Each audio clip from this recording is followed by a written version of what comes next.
Good afternoon. Please be seated.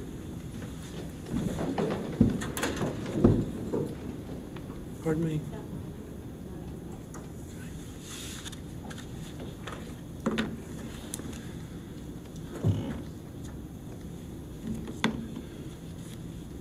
We're here this afternoon for sentencing in the case of State of Georgia versus Brandon Risner. Mr. Risner entered a plea of guilty on June 20, 2024 to all counts included in the general bill of indictment. Those counts include malice murder, felony murder, 2 counts, aggravated assault, 2 counts, aggravated battery, concealing death of another, abandonment of a dead body, theft by taking, removal of body parts from scene of death, tampering with evidence, and obstruction of misdemeanor. As an initial matter, 2 media outlets have filed Rule 22 motions to bring in cameras to the courtroom, Rome News and Court TV. Counselors, any objection to the presence of the the media with their cameras? None from the state. None from the defense. All right. Judge. Very well. What I'm going to do is first give the parties an opportunity to present any evidence and aggravation or mitigation or otherwise that you wish to present, and then I'll hear arguments that you wish to make concerning the sentences to be imposed in this case. Ms. Mayo, would the state like to proceed first or defer? The state will proceed, Your Honor. All right. I may have a moment to set up a few things in the courtroom. Yes. I'll also say that we have set up a demonstrative a picture of Aaron Davis. I believe this is without objection. It is. And so all right. We just asked to allow it to remain.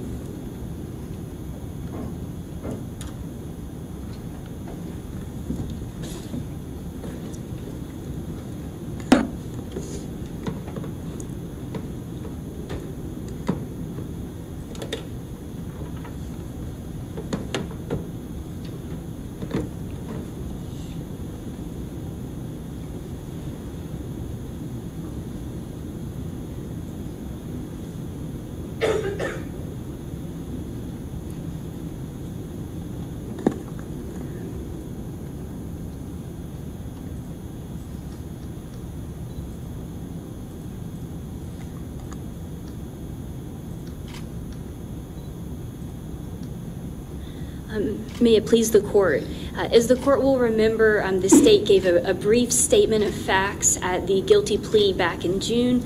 So I would like to take a moment to give a little bit of a more detailed version of facts. I've prepared these in a PowerPoint, but I did bring physical printouts of some of the images I've used if the court would like those as well. Well, I'll just look online for now. Yes, sir.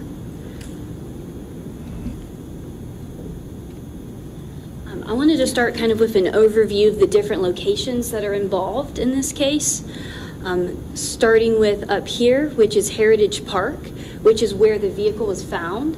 And the vehicle was found on Saturday, November 11th of 2022, November 12th. Of 2022. It was found at 10:41 a.m. by an officer of the Rome Police Department. The vehicle is a Toyota Prius. It had gone into a ditch that is in the part of Heritage Park near where it reaches the river. And that Toyota Prius belonged to Randy Davis, Aaron Davis, the victim's father. Aaron was using the vehicle at that time. The car was found around 10:41. Officers responded, and it was initially just to a suspicious vehicle. But quickly they were able to get in touch with Randy Davis, who let them know that his son had been using the vehicle, and it turned into a missing persons case pretty quickly from that. The case would then evolve where officers who had heard that the defendant had been on scene in Heritage Park where the car was and had given a brief statement to officers there. They heard about that and decided to do a follow-up. So these officers traveled to the defendant's residence in Old East Rome off of Collingwood Drive in order to make contact with him. They did so a little after 2 p.m. in the afternoon that day. They received consent to search the home and pretty quickly found what they believed to be a crime scene of a serious nature due to the amount of blood. They also found cleaning supplies, and when they opened the washer where there were bloody sheets inside, the defendant fled from the residence at that point. That was after around 2:30 is when he fled in the afternoon on that Saturday. In less than 10 hours from when the car was found by police that morning, the murder scene had been identified, the defendant was in custody, and the body had been recovered. Around 7:30 p.m. that evening, Jeremy Risner, the defendant's father, called law enforcement to let them know that the defendant was going to turn himself in. Jeremy went with him, and at that time, Jeremy Risner gave the location of Aaron's body.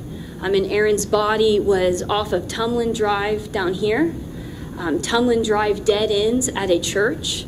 And there's as you can see around this, there's a very dense wooded area around the church. And his body was recovered in that wooded area. And I did have just a few brief pictures of each scene.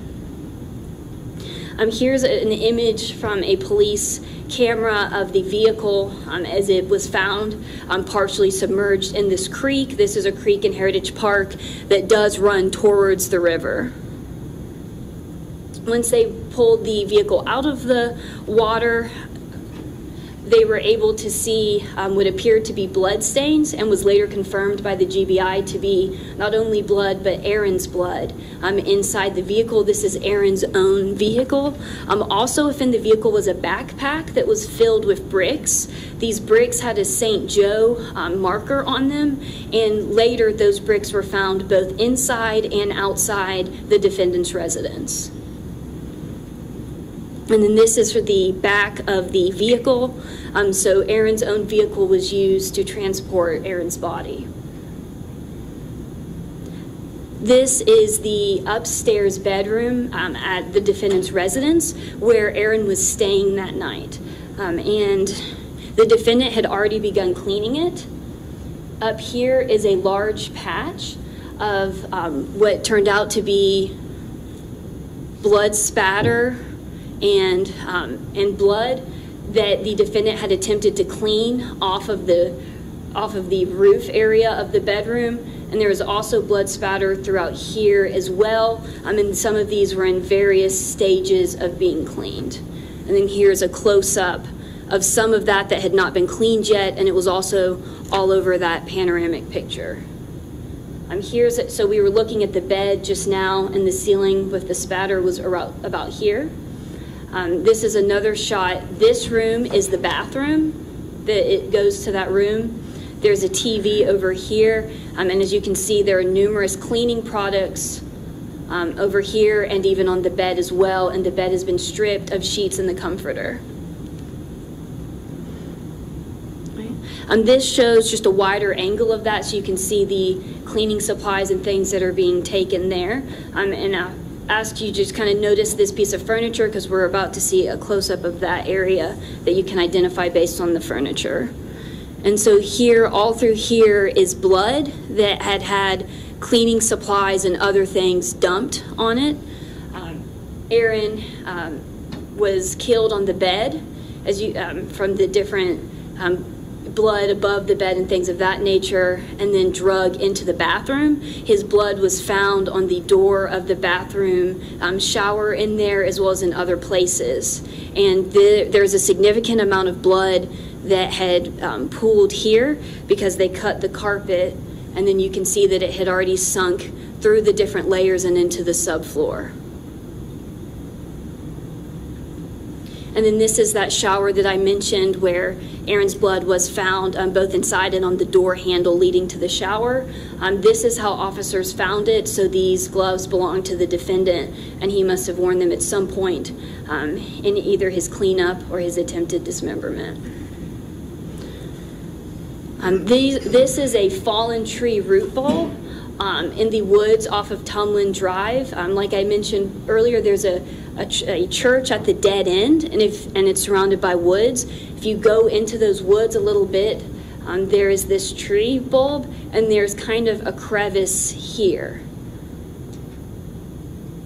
This is where officers were able to uncover the body of Aaron Davis. You can see that they're kind of down into that crevice, and they're beginning to uncover him here. He was wrapped in the sheets and comforter from that upstairs bedroom. He was also wrapped in duct tape as well. That duct tape the defendant had purchased at Walmart after the murder, and his fingerprints were on it.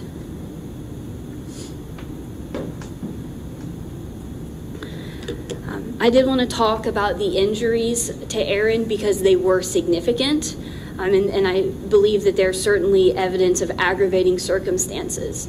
So a total of 40 stab wounds, 6 to his head, 4 to his neck, 21 to the torso, 2 to the left upper extremity, and 7 to the right upper extremity. There was also attempted dismemberment around his abdomen and around one of his arms and shoulder area, but we believe that the dismemberment happened after. I do have a few photos, not many, just to show some of these injuries because I'm going to talk about the level of hemorrhage associated with the injuries. So this is the front and back of Aaron. The injuries have been labeled by the medical examiner with the letter system. And I did want to, there's significant injuries to the neck, both in the front and the back. There are also injuries down along this side. Those begin with I and go into JKL. And I'll show a different angle of those later. But I also want to highlight that there are not injuries on Aaron's hands. Aaron didn't have any defensive wounds. Aaron didn't see this coming. Aaron didn't defend himself. This was not a case of mutual combat or anything like that. He does not have any defensive marks on his hands. Here's a side view of those wounds that I mentioned, I, J, K, L, M, and N. And I'm going to put up a diagram now that shows these injuries but on a drawing instead of the autopsy photos. So this is color-coded. Pink means that there is hemorrhage, and what hemorrhage indicates is that Aaron's heart was beating, and so his blood was pumping through his body. So those injuries that I talked about on the side over here that we saw a picture of a moment ago, those all have pink. So his heart was beating, his blood was pumping. Also those neck injuries that I pointed out, same thing, on here and here and here. A pink, meaning his heart was beating. Most of the colors on here are pink. The orange means minimal hemorrhage. It means that the level of hemorrhage was less, most likely because the heart was beating less, or it was beating slower. In other words, Aaron was dying at that point. So orange means he was still alive, but his heartbeat was weaker and slower. No color on the chart means that there was no hemorrhage. It doesn't necessarily mean post-mortem, but it does mean that his heart wasn't beating at a level to cause a hemorrhage. Most of the marks on here are color-coded. And what that means is that Aaron was alive when this happened. And for the majority of these horrific wounds, Aaron's heart was beating and there was hemorrhage and he was alive. And then the next level of wounds shows again the orange hemorrhage, meaning his heartbeat was slower, it was weaker at that point. I will point out that these shaded areas are parts of the dismemberment that we saw in the autopsy photos as well. And again, that is believed to have happened post-mortem or after Aaron's death. Also, part of the autopsy, a portion of the small intestine was missing, and it's believed that it was removed through this area of dismemberment there. In contrast to the significant injuries Aaron had, these are the only marks that were on the defendant.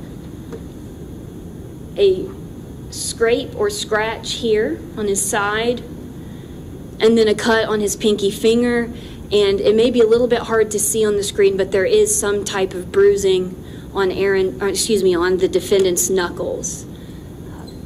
I submit to you that those injuries were incurred by the defendant in the attack. Again, this is not a situation of mutual combat. This is not a situation where Aaron fought back. The defendant was the only aggressor and the only person offering violence when this happened.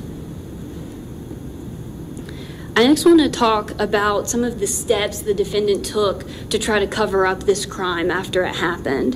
Charliegirl Schellinger is the girlfriend of Aaron, and Aaron was actually on his way to see her, and he was just stopping in Rome at his best friend's house on the way to go see her. It was unusual for Aaron and Charliegirl not to communicate frequently. And so when she had not heard from him, and the last time she heard from him was in the early evening of Thursday the 10th. When she still hadn't heard from Aaron the next day, she then reaches out to Brandon because she knows that that's where Aaron had been staying. And he starts telling her, you know, he's with me, but his phone is dead. Talks about telling him, you know, they're on a walk right now, he still hasn't charged it, stuff like that. At this point, Aaron is dead. And what the defendant is doing is lying and attempting to cover up his crime. And then it gets to a level where she is continuing to be persistent. And so this is on the 11th, this one might be the 12th. But she is still kind of wondering what's going on, and here's where the defendant comes up with a new story that Aaron has gone home to Cumming, Georgia to get a Switch, which is presumably a Nintendo Switch, a type of game, and that he is then going to go to Alabama the next day. So that is what he is explaining as to where Aaron could be or why Aaron is no longer responding.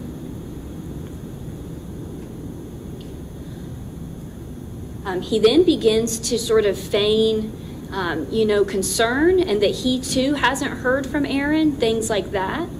And at one point he even tells her that he's going to start looking, and he actually does do that. He does show up at Heritage Park, feigning concern for Aaron and offering to try to help join into the search for Aaron.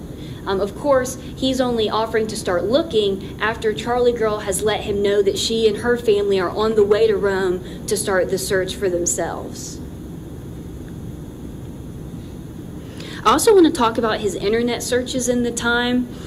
So November 10th, they start here and go this way. He searches for Cosmic Dog Outpost. We know that that's where he took Aaron on Thursday night. They were at Cosmic Dog for about an hour, around 7:45. The defendant ordered drinks for them. He ordered two different, they each had 2 beers, but they were high content alcohol beers. And that's significant because Aaron was not a drinker. It was part of his faith, so it was not something that Aaron did frequently. And the defendant ordered very high alcohol content drinks for them both, and he paid. And so we just know this kind of just indicate he had looked up Cosmic Dog, and they do ultimately go there. We know that they go after Cosmic Dog to Giggity's, where the defendant again pays and orders drinks from them. And after that, they return to the defendant's residence. I'll talk a little bit more about that later, but I want to continue on with the internet searches.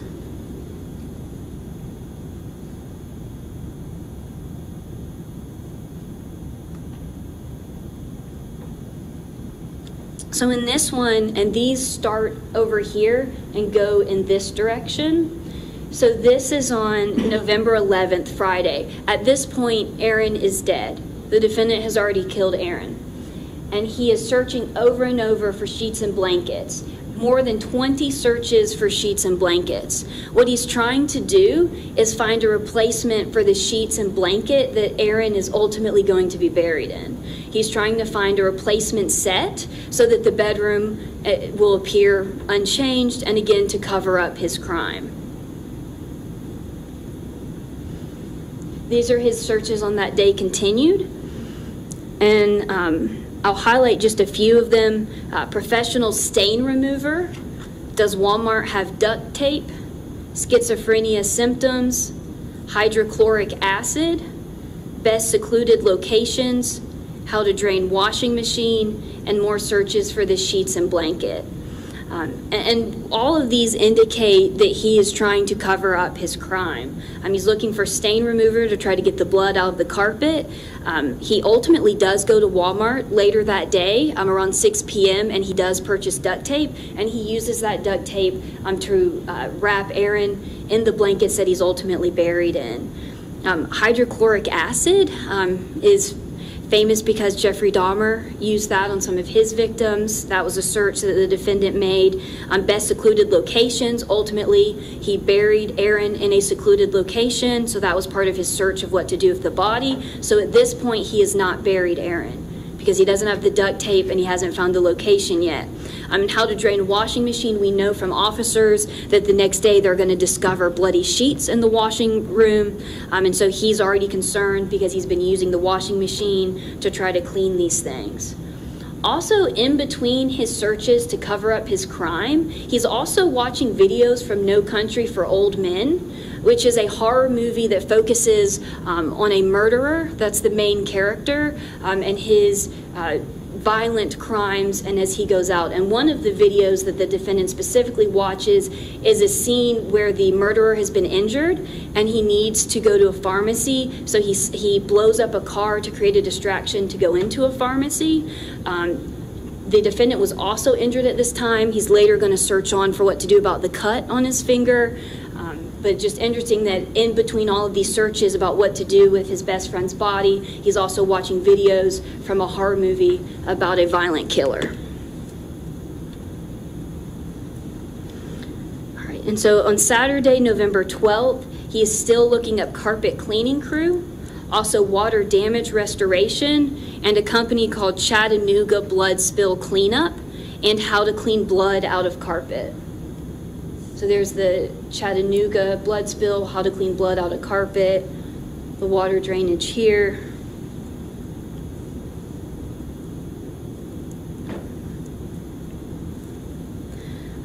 In the days leading up to this, he had some interesting internet searches as well. One of those was One Flew Over the Cuckoo's Nest book. It's a famous book, but the premise is that the person is going to be convicted of a serious crime, and so they feign insanity in order to go to a mental institution instead of prison. He also looks up multiple times 10 tips for dealing with guilt, and then there's some typos in this, but what I believe it is trying to say is tricks to feel less guilty.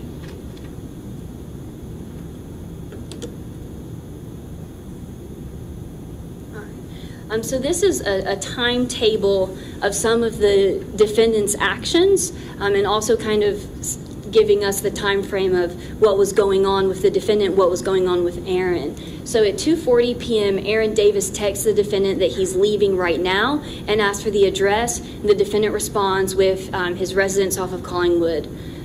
We know that at 7:48, both the defendant and Aaron were at Cosmic Dog. As I mentioned earlier, they each drink 2 beers. The defendant pays. The defendant also ordered those drinks.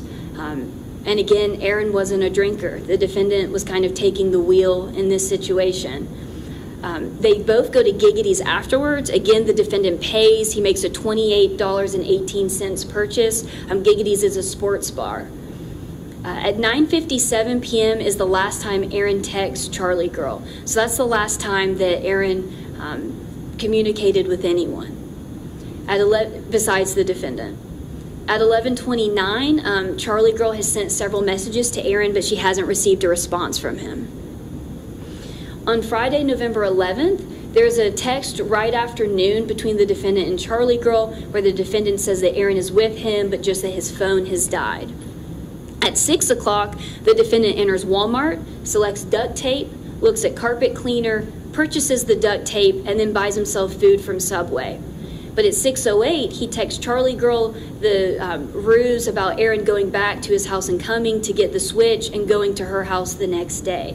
So at the same time he is buying duct tape to wrap up Aaron's body, he is texting Aaron's girlfriend a lie to cover his tracks and to give himself a reason as to why Aaron would be missing that is not him. At 11:24 on Friday, November 11th, helicopter pad camera from the hospital across the street from Heritage Park captures video of a vehicle rolling into a ditch in Heritage Park. That vehicle, of course, is the Prius, which is going to be found the following day. But on Saturday, November 12th, the defendant calls Aaron's phone twice around just after 9 a.m. in the morning. He knows Aaron is dead.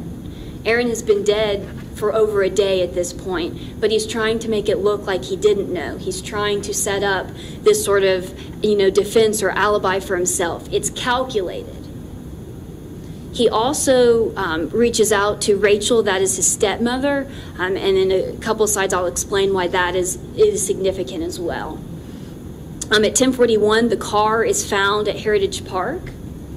And between 11:04 a.m. and 11:23 a.m., the defendant is being seen in urgent care for the cut to his finger. Around noon, the defendant tells Charliegirl he's going to start looking for Aaron. And a little after 1, he calls Aaron's phone twice. Again, he knows Aaron is dead, but he's trying to make it look like he doesn't. And then at some point between 12:30 and 1:51, while officers are in Heritage Park beginning the search, and it's changing from a suspicious vehicle to a missing persons, during that time the defendant actually shows up at Heritage Park, and he does speak with officers, and he gives a story of he and Aaron having been out drinking the night before, Aaron getting sick, and him waking up to Aaron already gone the following morning. He left Heritage Park, and 2 officers decided to do a follow-up with him, so they go at 2:20 to his residence. At 2:29, they receive consent to search his residence. Interestingly, as the officers are about to enter the home for the consent search, after the defendant has given consent, he begins stretching. You can see this on camera. He starts doing several stretches. Officers are not in the house for very long before they find the blood and the scene upstairs, as well as the bloody sheets and the washer and dryer. And at the point that they go into the laundry room, the defendant flees. So that's at 2:42 p.m. And he flees by running. Officers do give chase, but they are unable to catch up to him. By 7:30 that evening on Saturday, Jeremy Risner, the father of the defendant, calls to say that he is bringing the defendant to the police station in 15 minutes. They do show up. When they do, Jeremy Risner is visibly shaken. The defendant appeared normal, and Jeremy Risner gives the location of Aaron's body to police.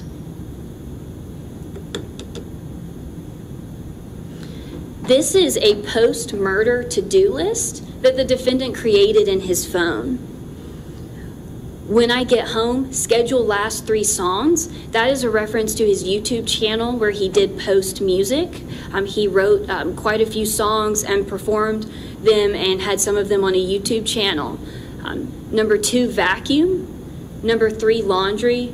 Number 4, shower in my shower. That's important because Aaron was dismembered in the guest shower, so he's making a reminder to himself to shower in his own shower and not the shower he used to attempt to dismember his best friend's body.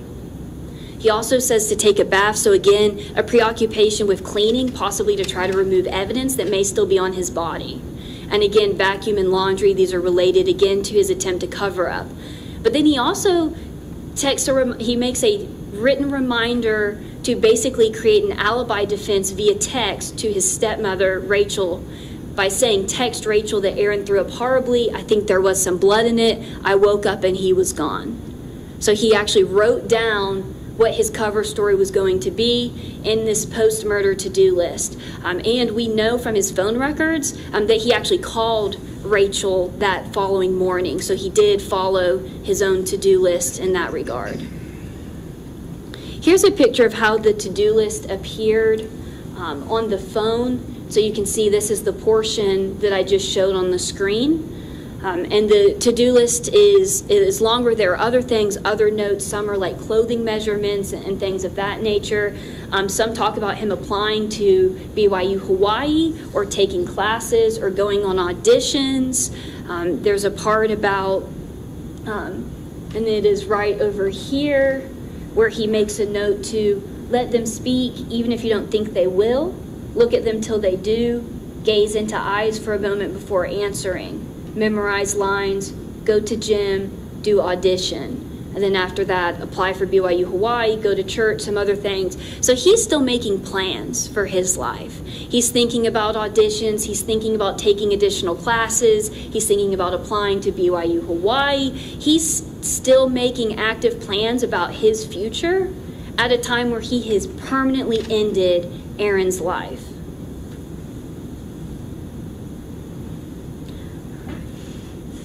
And this just kind of shows how this is just the end of that document, how it does go on. Like I mentioned earlier, there's some measurements for clothing. There's a lot of stuff in here, but he does also kind of keep a list of what he had done, that he woke up, that he watched a Millie Bobby Brown short, that he brushed his teeth, put in his contacts, ate 2 chocolate muffins, and had a glass of W.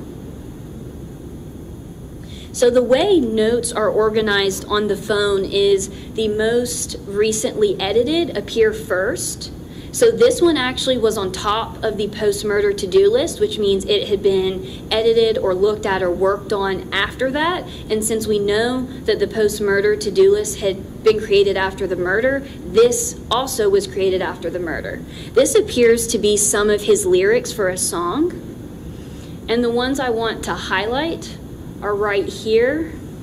He screamed till he choked on his own tongue and blood. His scream became a gargle as he swallowed his tongue. I believe the defendant is describing Aaron's death. His scream became a gargle as he swallowed his own tongue. If you'll remember, in his to-do list, the very first one was about his music. Music was clearly very important to the defendant. And so this was a newer song, but he also had some of his older songs that he had created prior to the murder. And I've pulled one of those here. It's entitled What You Do. And I'll highlight what I think is important here. It doesn't matter what you do. Go kill someone, go love someone. You can't plan the future. God decided it for you. It's fine to think that I'm just a little toy. And if these are indicative of his philosophy, that is a dangerous philosophy. It is one that shirks all accountability. If there's no free will and everything is predestined, then there's also no consequences for actions, and there's also no reason to ever exercise restraint. And so that is a dangerous philosophy. And it also is a philosophy that doesn't demonstrate remorse. There's no remorse in that type of philosophy because it doesn't matter.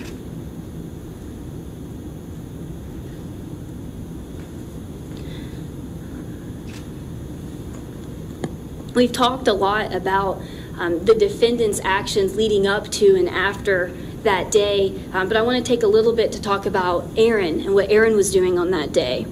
On Thursday, November 10th, on what would become the last full day of Aaron's life, he woke up early to take the GACE exam, which is an assessment in Georgia for educators. He had previously graduated from BYU, Idaho, with a degree in political science and an emphasis in statistics. He wanted to pursue professionally a career in education or the law or a combination of the two. He was excited about his performance on the test, sharing with friends and family that he had aced it. He was also excited to see his girlfriend Charliegirl, who lived in Alabama, as they were long distance and he'd recently been busy studying for that exam. His texts to Charliegirl that day show his excitement both for their upcoming reunion as well as his love for her. The defendant's residence was never meant to be Aaron's final destination. It was merely meant to be a midway point on Aaron's trip to see Charliegirl. At this time, I will call up some of Aaron's loved ones to speak, starting with Maurizio Bullerdick, who is going to read his own statement as well as those of friends Marisa Dentino and Kyle Jose. Come up, sir. Before you get started, your name again? It's Maurizio Bullerdick. Can you spell that, please? It's Maurizio, and then Bullerdick. E-R. Of the three statements, I'm going to start with Marisa Dentino's first. Losing Aaron was the beginning. Just a second. Oh, The sorry. name of that person, Marisa Dentino. Marisa, Dentino. how do you spell that? The last name? It's Never mind, the court reporter has that, okay. Oh, okay. She states, losing Aaron was the beginning of the darkest period of my life. It sent me into a negative downward spiral that I am only just recently beginning to come out of. And I know I am not alone in this. Aaron and I were close friends, living in the same neighborhood in high school. We saw each other one time when we were in college, and it almost didn't even happen. I'm so glad it did, because even before his death, it was one of my most prominent happy memories, because even in the time we hadn't seen each other, absolutely nothing had changed. Aaron was the kind of person who was kind and open to everybody, all the time. I learned of my good friend's passing through a Google search after hearing he was missing the night before. Learning the monster behind it was even more shocking. Everyone who knew Aaron will attest to his loving and accepting nature. Aaron trusted and loved Brandon. They were best friends. A lot of the times I would walk across our neighborhood to see Aaron. Brandon would be there too. Brandon took advantage of Aaron's kind and accepting nature, and I truly hope this court shows Brandon none of that kindness, because he doesn't deserve any more, ever again. Brandon should go away for life with no parole. The nature and severity of what he did to Aaron makes it clear that he is a threat to society.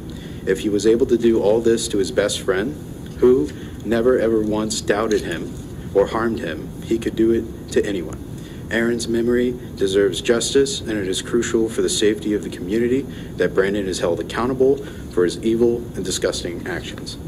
The next statement is from Kyle Jose. Aaron Davis was my best friend of over 10 years. He introduced me to my favorite TV shows, my favorite movies. I've since become a filmmaker, putting all of my effort into it and actively working on sets. It's my career. It's my career because of Aaron. Without the things he showed me, I never would have had the passion that I currently do. We also had multiple serious talks about getting an apartment together. We were both really excited about it and talked about it all the time. We never argued, never fought. We agreed on almost everything, and we would watch movies and TV shows together like they were the only things that mattered. We would have been the perfect roommates for each other. It never got to happen. There were times where Aaron felt like my only friend, and for a long time after we graduated, he was the only person that I went to high school with that I still spoke to. Not only did those 10 plus years with him shape my entire middle school, high school, and college life and beyond, his influence will continue to affect my life until the day that I die. I believe Aaron should get life without parole, which is frankly a kinder fate than what he gave to Aaron. I hope that time will allow him to think about what he did and how it has horribly affected everyone who loved Aaron, and how it will continue to horribly affect everyone for all of our futures. The last statement is of my own.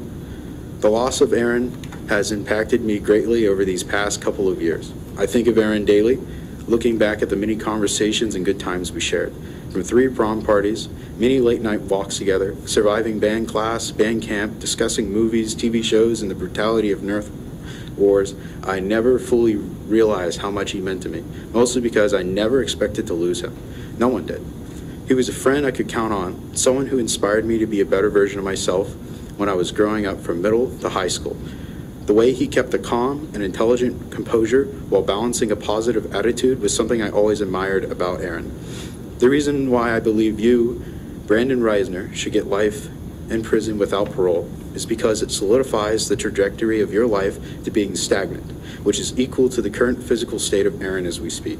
I hope being in that cell forces you to think about what you have stolen from the Davis's family and the potential future Aaron was working so hard to achieve. Aaron considered Brandon to be his childhood's best friend.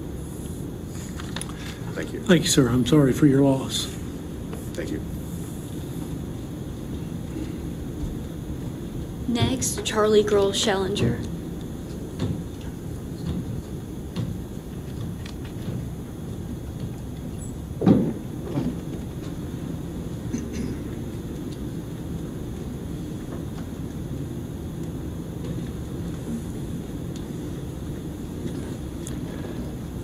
Good afternoon. I'll hear from you. My name is Charliegirl Skellinger. I am the victim's girlfriend. Thank you for this opportunity to speak today.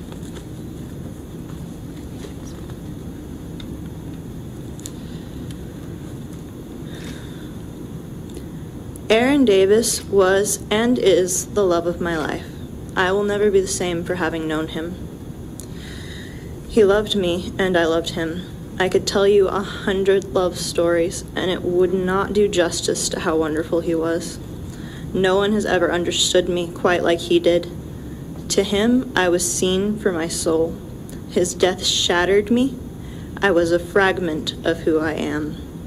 When I received the news that Aaron was dead, after running all through Rome in the freezing cold looking for my love, I collapsed outside of a gas station in front of an ice machine, and I could not stop screaming.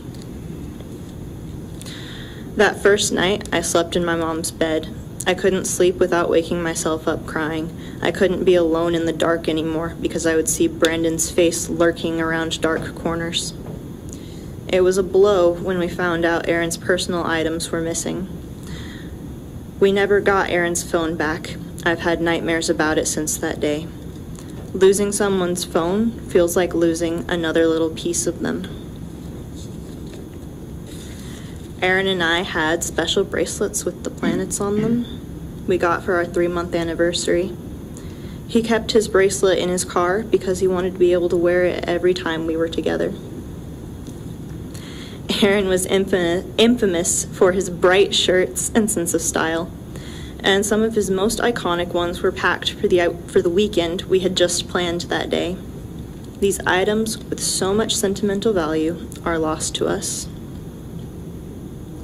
I had hinged so much of my healing on being able to see Aaron's body one more time, and another blow came when we were denied that opportunity for our own good. The damage to his body was too much. I never got to say goodbye. I never got to hold his hand or touch his face one more time, or touch his hair or hug him. I got to kiss a cold casket and hope that he knew how dearly I loved him.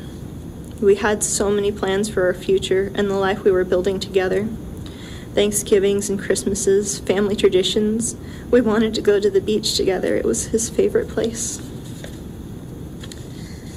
He was one of the most wonderful people to be around. We wanted to have kids and raise them together. He especially wanted a daughter. He loved the idea of all the little experiences that would come with being a girl dad. We talked about being in the delivery room and him getting to do skin-to-skin contact and having that bonding moment. We wanted a wedding where both of our families could be together to celebrate, to be there for our first dance. We wanted to be married for time and eternity. But because of a man he called his best friend, who surely would have been one of his groomsmen, Aaron and I will never have these opportunities. It has been torture to live with this new reality. I met Aaron a little over 2 years ago now, and I am still as in love with him as I was the first time I told him I loved him. I don't know that I'll ever be able to move on, to live with the guilt being the only one living our shared dreams. But I have been blessed beyond measure to have had the opportunity to experience true love in my lifetime. How did you meet him? It was at a church camp out. It was in Alabama.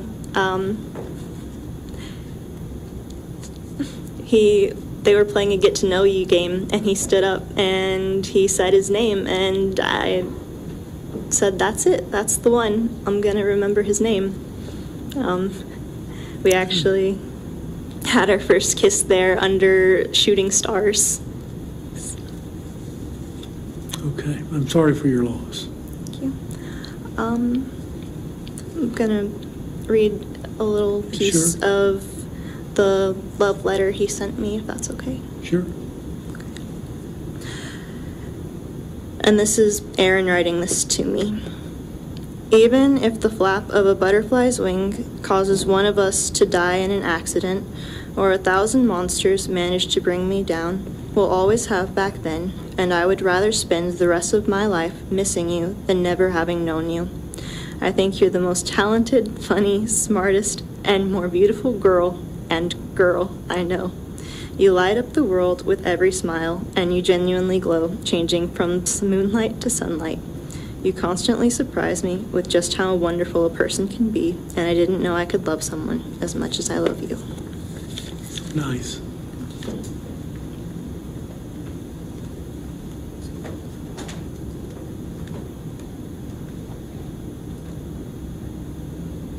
We'll call Randy Davis.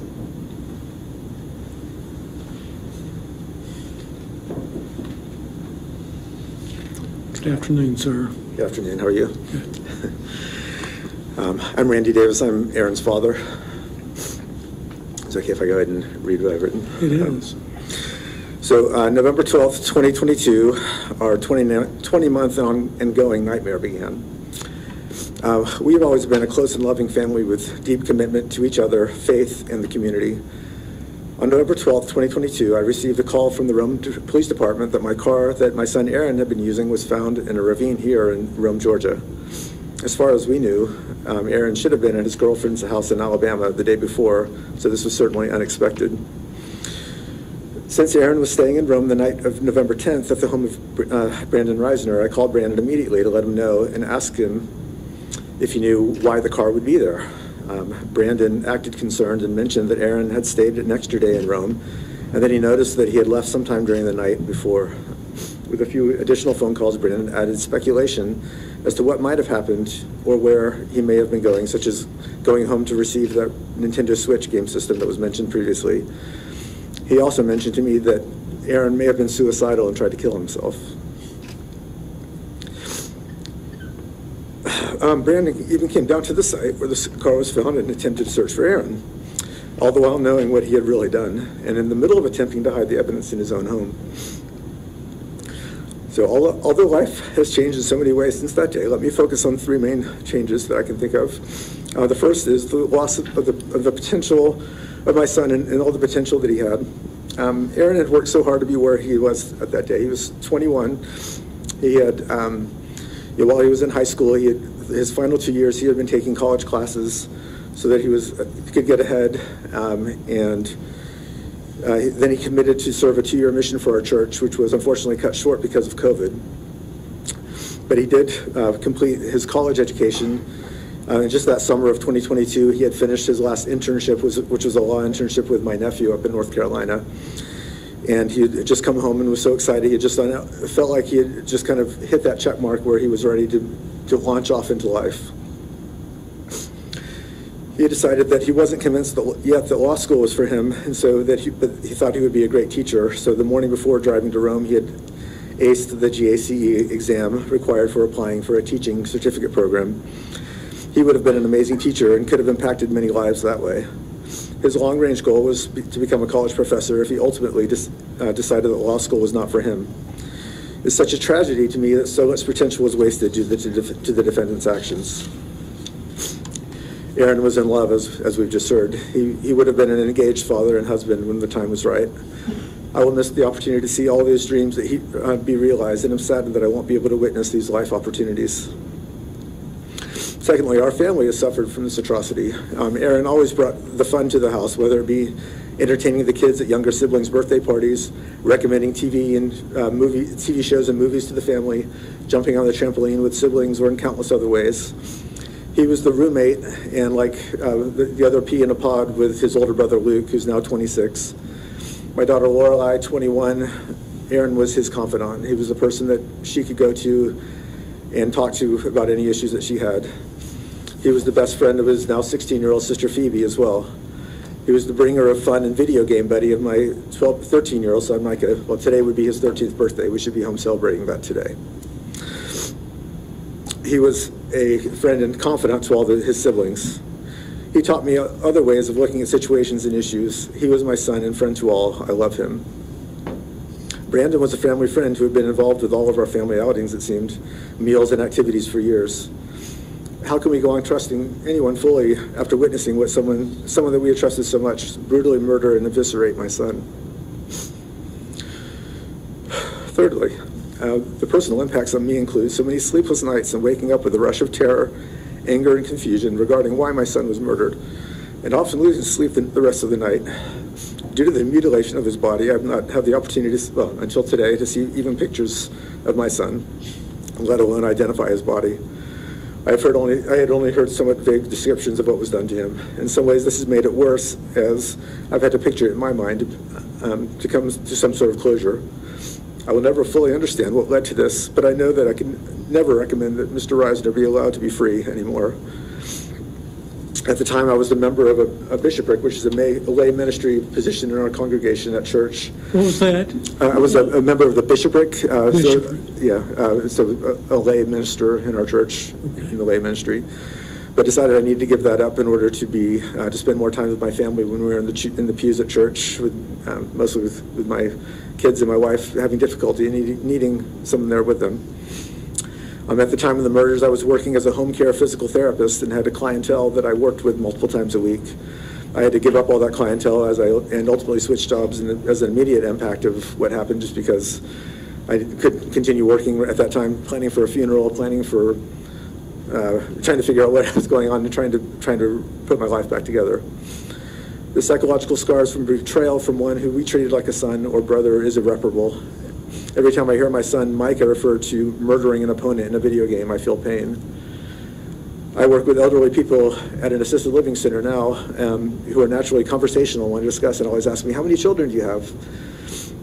Instead of answering 5, which is correct, I usually have to answer 4 because I don't want to get into that with them. I don't need to burden them with what's going on in my life.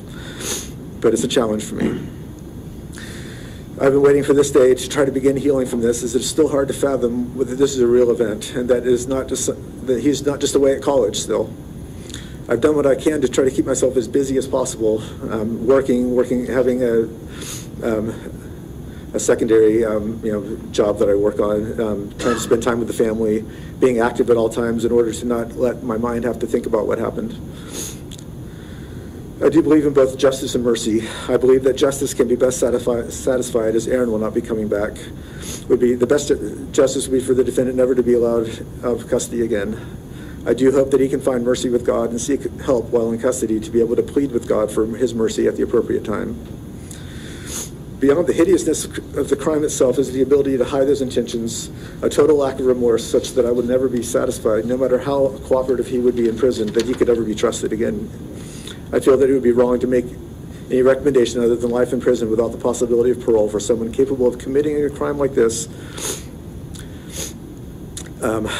Tell his other friends that he's doing better than ever while simultaneously covering up this hideous act and lying to us about what happened, even to the point of trying to make us believe that our son had tried to take his own life. As a father and husband, I've tried to be the stoic and strong one, especially as this has caused so much distress for my wife, Sarah. I fear that I haven't done this as well as done enough as I try to understand this myself. I hope that no one has to go through what Aaron and our entire family has endured at the hands of Brandon Risner. Thank you. Just a second. Sure. Tell me about Aaron. What kind of personality did he have? What did he like to do? As we talked about, mentioned a few times, he loved movies and television, but he was really an intellectual at times. I was just looking at his a Christmas wish list that he had. Included books from Dostoevsky. It included books from his favorite philosophers that he liked to read. This is not someone that was out looking for run-of-the-mill stuff. Those are the kind of things he did in his free time. He'd have 3 or 4 books that he'd be reading, completing those, and he liked to discuss things on a very deep level. He was an amazing young man. I'm sorry for your loss. Thank you.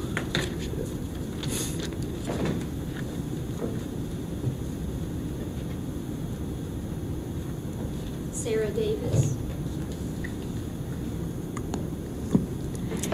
Aaron Davis is the second oldest of 5 children to my husband and I. Aaron was so loved and adored by his siblings.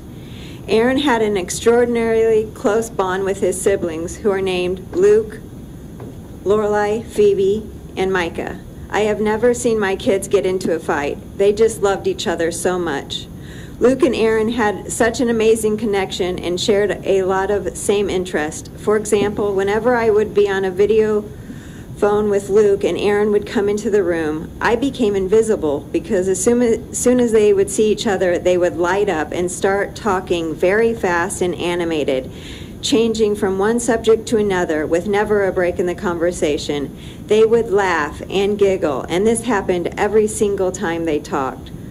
When Luke was on his 2-year church mission for the Church of Jesus Christ of Latter-day Saints, the rules at the time was he was only allowed to call home twice a year, once on Mother's Day and once at Christmas. We FaceTime him those times, and I barely got a word in because Aaron and Luke were overjoyed to talk to each other, and they were talking so fast and excited that I couldn't get a word in. My daughter Phoebe was 14 years old when Aaron was murdered. Aaron and Phoebe would call each other BFFs, best friends forever. Aaron would greet Phoebe by saying, "Hi, BFF." Aaron and Phoebe would hold hands and walk miles around our neighborhood, discussing movies, TV shows, music, philosophy, and religion. Aaron and his siblings were very affectionate, hugging, holding hands. Lorelei, who is currently living in Japan, serving an 18-month mission for the Church of Jesus Christ of Latter-day Saints, shared her thoughts about Aaron and said, quote, "Aaron is someone I can fully be myself around and not hold anything back, not hold back any part of my personality. He is someone I know I can always count on for advice and comfort. We have so much fun discussing movies, books, and video games. We love Jake the dog from Adventure Time, open door philosophy, which basically means always saying yes when you have the chance to try something new or learn a new skill. Because of this, we love to try new things together. Aaron has taught me to be adventurous, inquisitive, and open-minded," unquote. Micah was 11 years old when Aaron was murdered, and he counted on Aaron to be there to help him while growing up and beyond. Aaron would organize and plan Nerf gun battles with fun and different rules to play at Micah's birthday. All I had to do was provide the food, and Aaron organized all the games. It's Micah's birthday today, and he should be here celebrating with my son.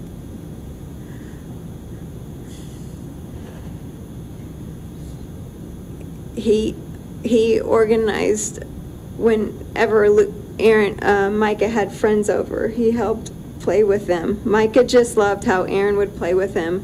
Shortly before Aaron was murdered, I overheard Aaron 4 different times saying to Micah, quote, "Mr. Micah, I picked out a game for us to play together," unquote. Micah has autism, and he doesn't have people. And Brandon took the person he had, the cooler older brother that would play with him. Brandon knew how much Aaron's siblings needed and loved him, but Brandon stabbed Aaron to death, made him suffer first with that knowledge that Aaron was so needed.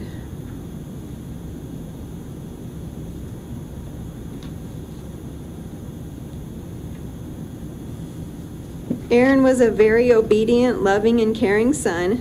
He listened and obeyed Randy and myself. Aaron brought so much joy to us as parents, and we was so looking forward to his future. When Brandon stabbed Aaron to death, he also stabbed Randy, Luke, Lorelei, Phoebe, and Micah, and I in the heart.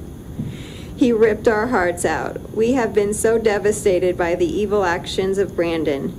Aaron's future was brighter than the sun. He graduated with a bachelor's degree in political science with an emphasis in statistics from Brigham Young University, Idaho. He loved democracy, freedom, and was very involved in studying political issues before he voted. He made sure he always voted. On the day I believe Aaron was murdered, he had taken the GACE test in political science. He texted me after the test that he had passed and scored very high. This test was so he could become a high school government or law teacher. It was also so he could get a master's degree in teaching political science. He told Randy and I that eventually he wanted to get his PhD and become a political science professor. He also told us that becoming a lawyer was not off the table. His friend said, Aaron's main goal in life was to get married and have a family. Our hopes and dreams shattered when Aaron was murdered. Aaron earned the highest rank in Boy Scouts, the Eagle Scout Award. He really did emulate the Scout values of being trustworthy, loyal, helpful, friendly, courteous, kind, obedient, cheerful, thrifty, brave, clean, and reverent. Aaron was a good, kind, and loving person who would have kept changing the world for the better. Aaron was a philosopher. He read 200-year-old philosophy books just for fun. Loved to analyze movies. He loved to read and analyze books. He played the trombone, piano, and sang. When Aaron would be walking by himself around the house or elsewhere, he would frequently sing to himself or hum and make music with his voice. I treasured sitting next to Aaron at church, singing the church hymns together. Every Sunday we were together. He sang with heart and believed the words he was singing. Aaron had a great love of learning and was constantly reading 5 different books at the same time on all different subjects. The day before Aaron died, Aaron came into my room to talk to me while I was lying in bed. We talked about different books we have read, and he told me all the books he was planning on reading next. I've been in so much pain knowing I'll never have a late night talk with him again, and all his future plans are buried with him. Aaron loved to play all different kinds of board games that required stratagem, and that's something he would do with all his siblings. They really liked to play board games together. And when my daughter Phoebe's birthday was soon after Aaron was murdered, and all she asked for were board games, but no one to play them with.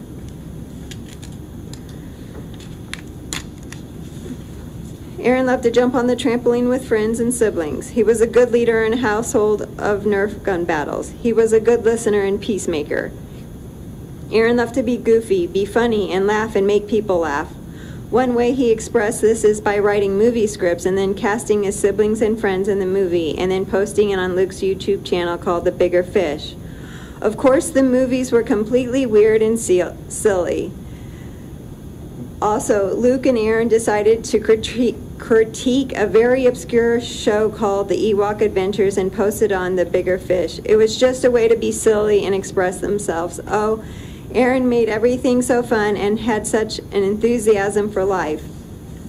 He did marching band and theater in North Forsyth High School. He loved to hike and go on walks. He enjoyed being in nature. He played baseball, soccer, frisbee golf, and pickleball. He loved to dance and took 2 ballroom social dance classes at college. For the last 2 years of high school, he was a full-time student at the University of North Georgia. Aaron was a hard worker and worked to pay for college and his other expenses. The different jobs he had were he worked at a restaurant, Walmart, enzyme remediation, doing mold removal. He was a movie extra. He sold his plasma. He worked at a call center. He worked at a haunted house in Rexburg. He was a teacher's assistant at BYU, Idaho. He worked at Gabe Zeller Law Firm in Reidsville, North Carolina. And lastly, when he was murdered, he was employed at Zero Odor in Alpharetta.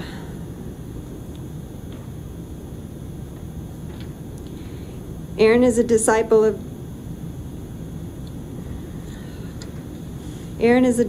Jesus Christ. He graduated from 4 years of seminary. He's an ordained priest and elder in the Church of Jesus Christ of Latter-day Saints. Aaron was a missionary. I have precious memories of going to the temple together with Aaron to do endowment sessions. Aaron sent me a private message one time that said, quote, I happened to finish reading the Book of Mormon again today, and I think Moroni is my new favorite book in the Book of Mormon. It is so cool how the book ends by setting the foundation and rules for the church that I've gone to every Sunday, unquote. This is such an Aaron statement because he was always analyzing. Aaron posted a post on his Facebook page that reads, quote, "The Book of Moroni in the Book of Mormon is amazing. I'd like to challenge y'all to read it," unquote. He also posted another time that reads, quote, "Hello, friends. I would just like to testify unto you that God has a plan for us. I would recommend you all read Doctrine and Covenants section 76, verses 50 to 70, unquote. Brandon stole Aaron's life by murdering him and broke our hearts and devastated our lives. I have cried every day for a year and a half. I've had a hard time sleeping since Aaron's murder, and when I do, I have nightmares of Aaron being stabbed to death. Some people in our household had a fear of Brandon coming to our house and stabbing them to get death. And when they hear noises at night, they think it's Brandon breaking in, coming to murder everybody. Every day I would have to tell myself that no matter how much I cried or begged God, Aaron is not coming back. My brain liked to go into denial.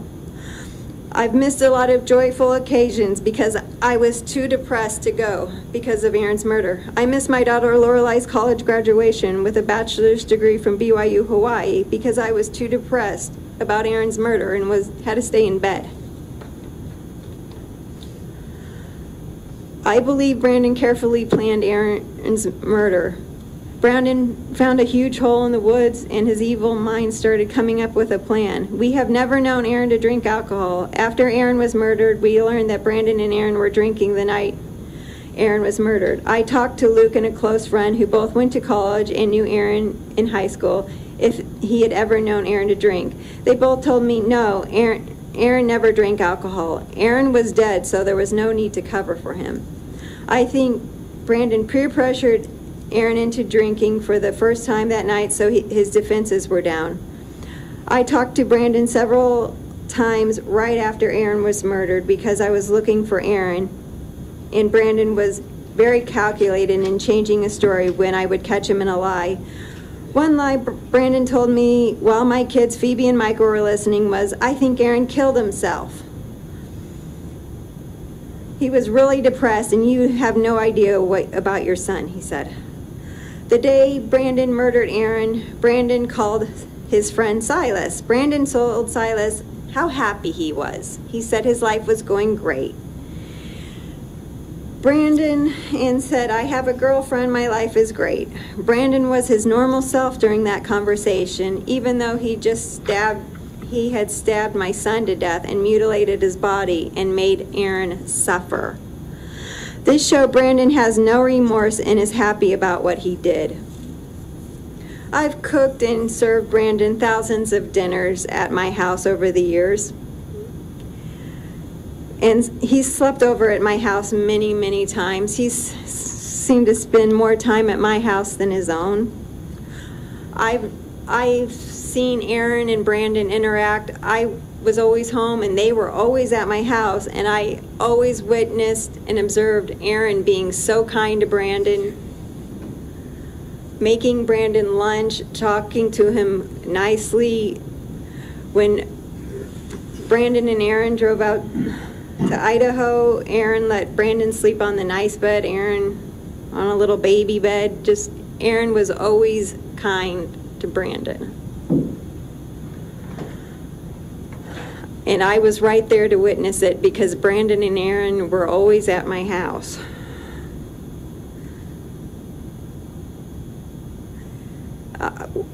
In October, before he spent a lot of nights at my house in October, and then Brandon murdered Aaron in November, and he was all the while planning to murder my son while I'm cooking for him, taking him out to eat, taking him to the fair.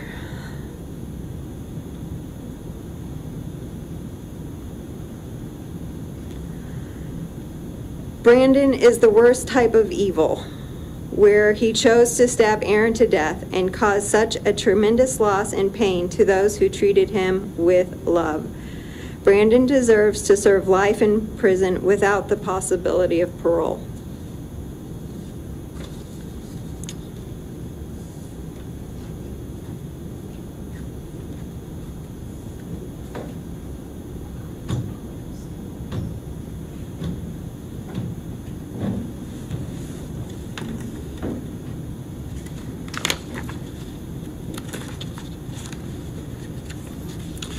Anything further? Not at this time. Okay, let's take a 5-minute break, and then we'll come back to the defense. Read my mind, Judge. Okay.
Mr. Heller, Sir. is there any one you would like to speak on behalf of your client? Yes, Judge. Okay. His father and mother. All right. Mr. Jeremy Risner and Mrs. Jenny Lee. Bring them up. Much like the state, they have prepared statements. Pardon me? Much like the state, they have prepared statements. Okay, well, that are fine. evaluated in court. Okay. Risner.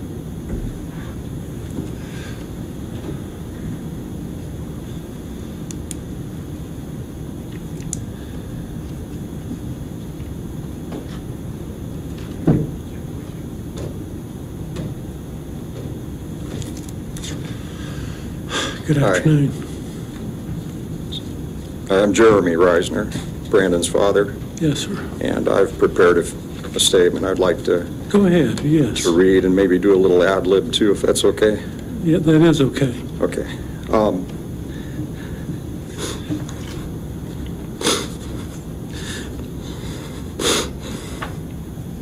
I realize that most people in this room and on those TVs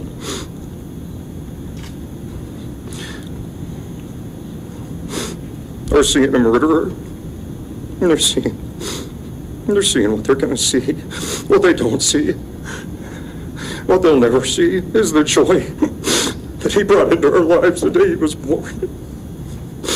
He's a kind, gentle person who never, ever showed a sign of violence in his life.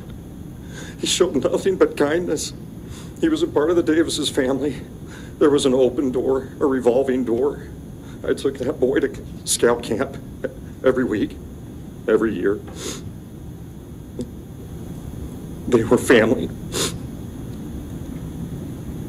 He loved the smile on those kids' faces when he would go over there, so we let him go over as much as he wanted. When he went on his mission, you could tell he was feeling more and more like he's looking at his life from the outside like he's not there. But we tried to get him out, offer him love and encouragement. He's the reason I choose the right. He's the reason I would pray at night, because he set an example for me. And he was always strong for me. When he went on his mission, he ended up getting counseling for the same reason: suicidal tendency, feeling detached, feeling like he's outside looking in. We knew something was wrong. We got help for him. He was home for a while, went back on his mission out in Utah, and it was the same thing. The mission president got him the help he needed. We knew he had Tourette's. We knew he had OCD. We knew there was something different. But again, he was filled with so much kindness and love.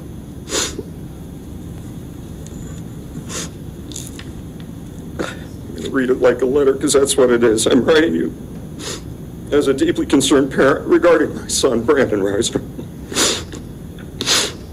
who is currently before you because of the actions he's already taken responsibility for by pleading guilty. I now respectfully ask for your leniency as you consider his case for sentencing. Brandon has always been a kind, a friendly person, cherished by those who knew him and know him. From a young age, he demonstrated a love for music and aspired to become an actor. His passion for the arts has been a significant part of his life and identity.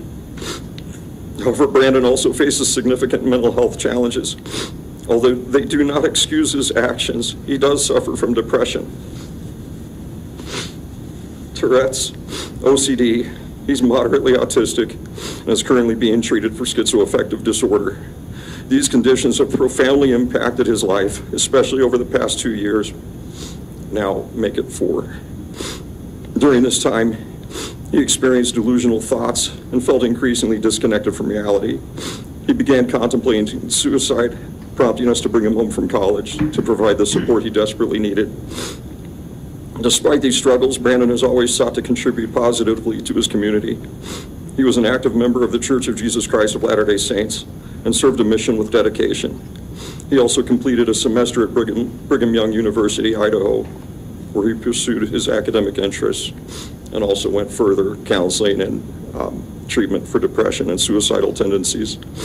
During his mission, Brandon sought help from a professional counselor referred by his mission president, due to those suicidal thoughts and feelings of paranoia towards his companions. We did everything in our power to support him and provide the care he needed. Tragically, while he was back and living at home, that incident occurred that has brought us to this point. In November of 2022, Brandon's best friend since childhood, Aaron Davis, was staying at our home while we were out of town. For no discernible reason,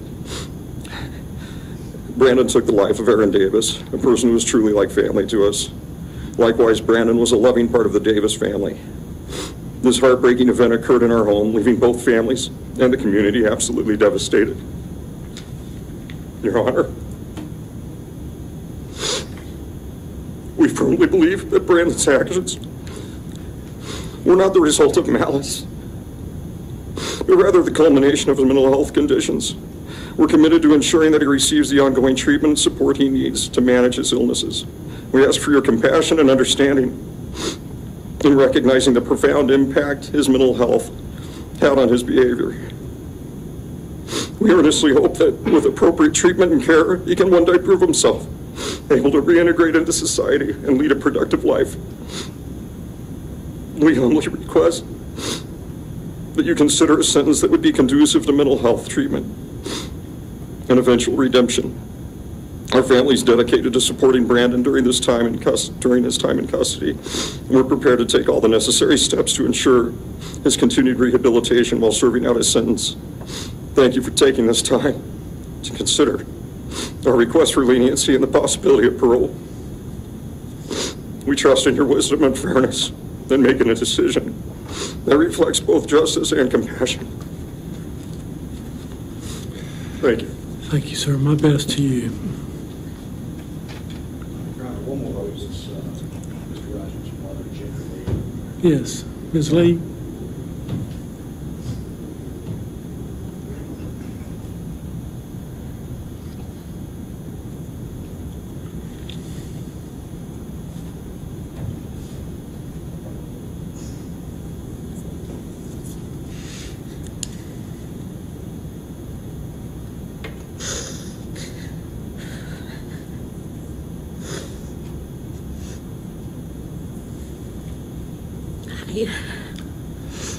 My name is Jenny Lee.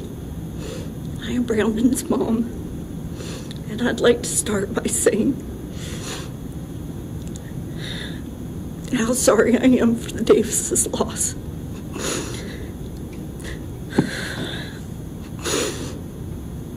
And I carry that grief with me every day. But I have to let you know about Brandon. I never imagined that I might one day have to stand here and ask for hope for the life of one of my children. I never thought that I would have to defend one of my children's characters because, I'm sorry.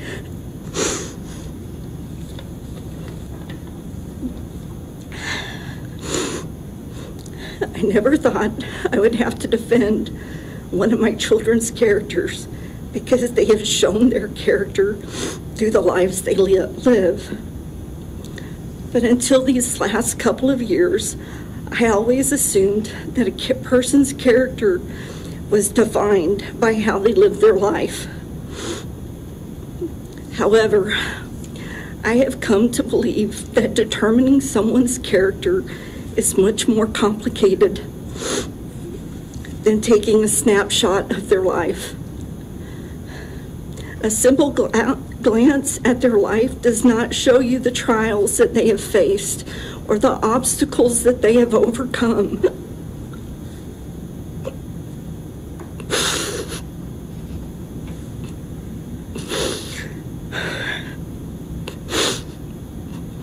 My youngest child, Brandon, has taught me this. As his mother, I cannot define him by his worst moments. I will not.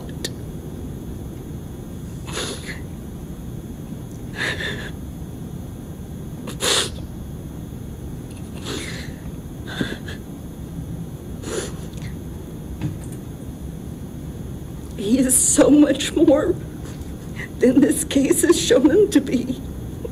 And I thank you for allowing me to show you the character of this beautiful soul whom God sent me to raise. I had very few issues with Brandon's behavior as a young child. He was a good, honest, and kind child who was very concerned about making good choices. He was a goofy and fun-loving boy. However, we noticed that he began speaking later than his peers, and as he got a little older, his trouble with reading and the noises he made during class prompted us to seek the help of a psychologist. He was diagnosed with OCD and Tourette's syndrome. The Tourette's made it difficult for him to pay attention in class. His tics were very distracting for him, and it made it difficult to listen and to read. The OCD also made reading tedious and time-consuming because he would reread the entire sentence if he made a single error. The OCD also impacted his ability to pay attention due to the intrusive thoughts that plagued him. Despite these challenges, he was hardworking. He was a well-behaved student who earned good grades. He had support at school and at home. Throughout his teen years, his awkwardness became more noticeable. It made it more difficult for him to relate to and befriend many people. As difficult as it was for him to make friends, he kept them once he made a friend. I think it was because once someone got to know him, they realized how funny, imaginative, athletic, talented, and good-natured he was. His church gave him a place to belong and people who knew and loved him. He attended church seminary, which is a Bible study program, every school morning, and went to church almost every Sunday. His goal was to serve a mission when he turned 18, and he did his best to live accordingly. Missions are an opportunity to share the gospel and God's love. They also teach young adults independence and responsibility while challenging and strengthening their beliefs. Brandon strived to live his life in a way that would show that he was worthy to serve a mission. He had to remain chaste, be free of drug and alcohol use, refrain from using profanity, and carry himself with integrity. As awkward as Brandon could be, that awkwardness disappeared when he was with his family. He loved being an uncle, playing with his nieces and nephews.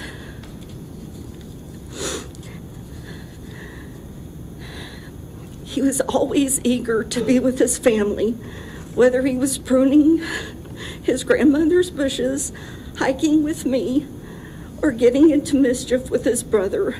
He loved nothing more than being surrounded by those he loved. Brandon loved music and taught himself how to play both the guitar and piano. He had a huge heart and showed this by volunteering with disabled children at his school. He even spent a summer visiting with elderly people at a nursing home near our home. He never got in trouble in high school. We had no complaints from teachers, and he continued to get good grades through graduation.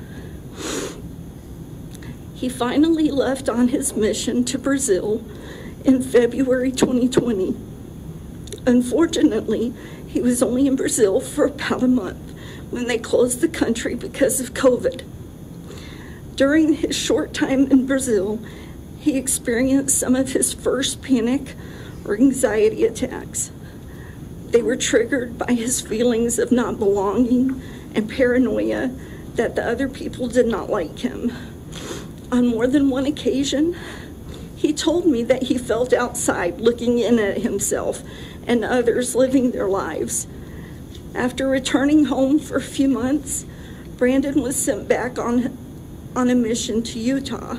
He expressed concerns about returning to the mission field because he was nervous and worried that people wouldn't like or accept him, and that the panic attacks he experienced while in Brazil would return. I urged him to try again because this had been his goal for years, and I didn't want him to regret not seeing it through. During his time in Utah, the panic and anxiety attacks not only returned but worsened.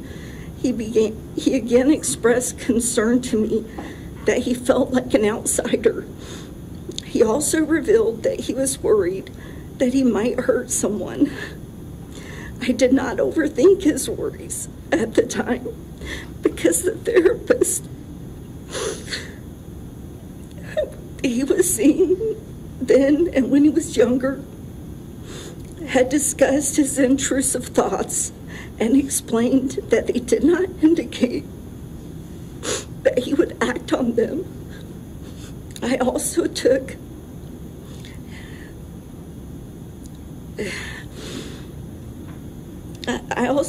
his wariness as somewhat normal teen behavior, as feelings of inadequacy and anger.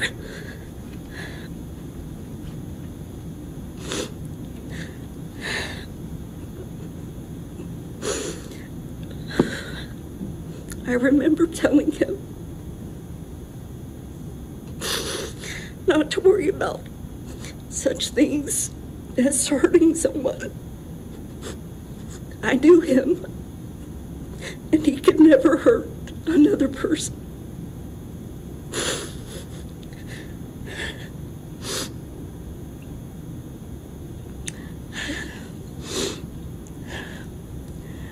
Nonetheless, his mission president's wife was a counselor and even had a son with Tourette's syndrome.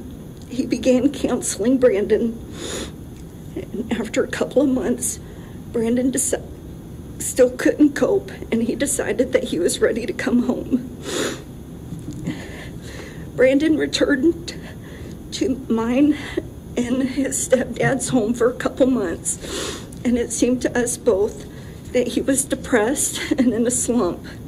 He stayed in his room singing and playing guitar all day. Brandon lost his motivation to do anything, which was understandable. Most of his friends were on their missions or at college, and he was back where he had started. After talking to Jeremy, Brandon's dad, we decided that Brandon needed a change of pace and scenery, so we went to live with Jeremy and Rachel in Rome, Georgia. Several months later, Brandon started school at BYU, Idaho, where he roomed with Aaron and Luke Davis. But once again, the panic attacks and paranoia increased, and he soon found himself back at Jeremy and Rachel's house. We were hopeful that rooming with Aaron Davis would help quell the feelings of not belonging and the fear that people didn't like him. Brandon and Aaron had been best friends since the 8th grade. Brandon and Aaron spent so much time together that Brandon felt like part of the Davis family and loved them all. I don't know what happened that tragic night.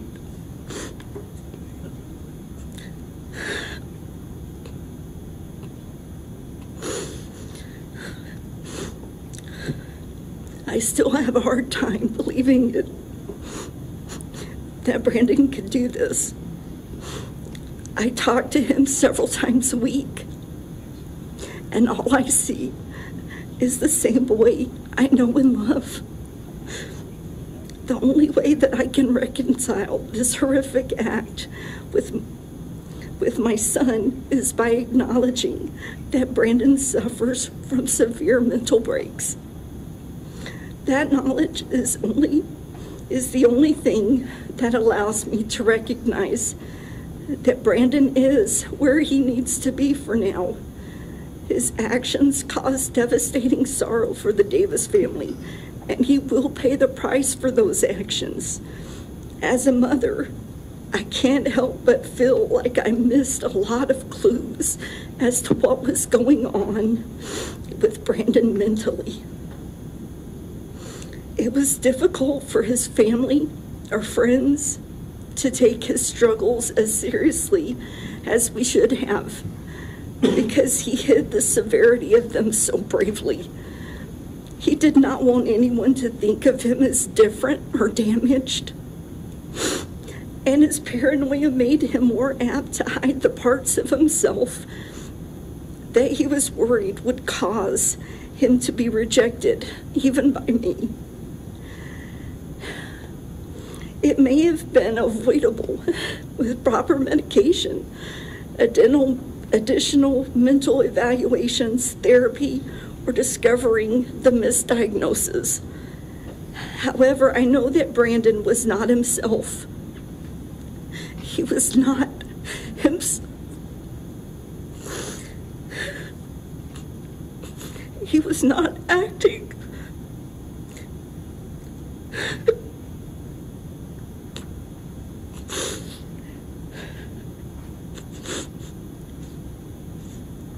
Sorry. With a sound mind that night.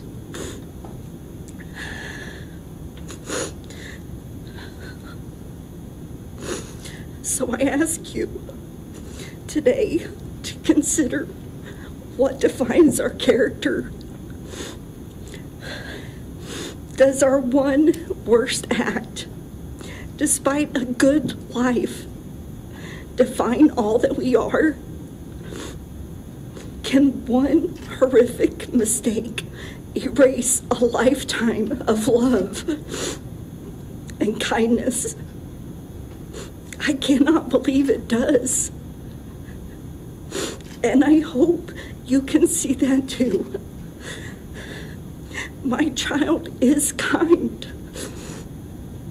and a loving human being who suffers from severe mental illness that were not recognized or dealt with in time to save two very good people's lives.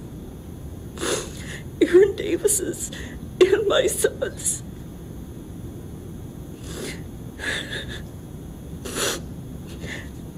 I ask that the time that he serves will be in a facility that can teach him, treat him, and help him overcome his mental issues. I ask that you consider granting him hope for a future outside of prison walls someday, so that he may one day return to the family that loves him and cares for him. I ask for your understanding, and most of all, I ask for hope. Thank you. Yes, ma'am. Your Honor, that's it for witnesses. All right. If the court will also invite its attention to the monograph provided earlier with the evaluation of Dr. Risner. I'm going to refer to that quite a bit in my closing, as well as the other 15, I think, letters from family members on behalf of Brandon Risner. All right. Other than that, I'm ready for Well, let's hear argument. Okay.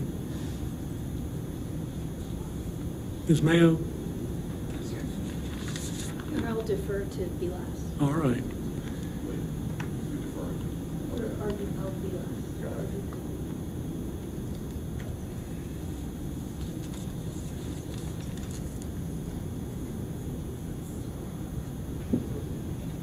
And I did review the psychological evaluation performed by Dr. Gleisner. Yes, sir. Okay. First of all, my respect and condolences to the Davis family and friends. I've been practicing law a long time, 37 years. Don't recall a more heart-wrenching day. tragedy that happened, that my client, Brandon, caused, horrible tragedy that he took responsibility for, and the horrible tragedy that ultimately resulted in him pleading guilty.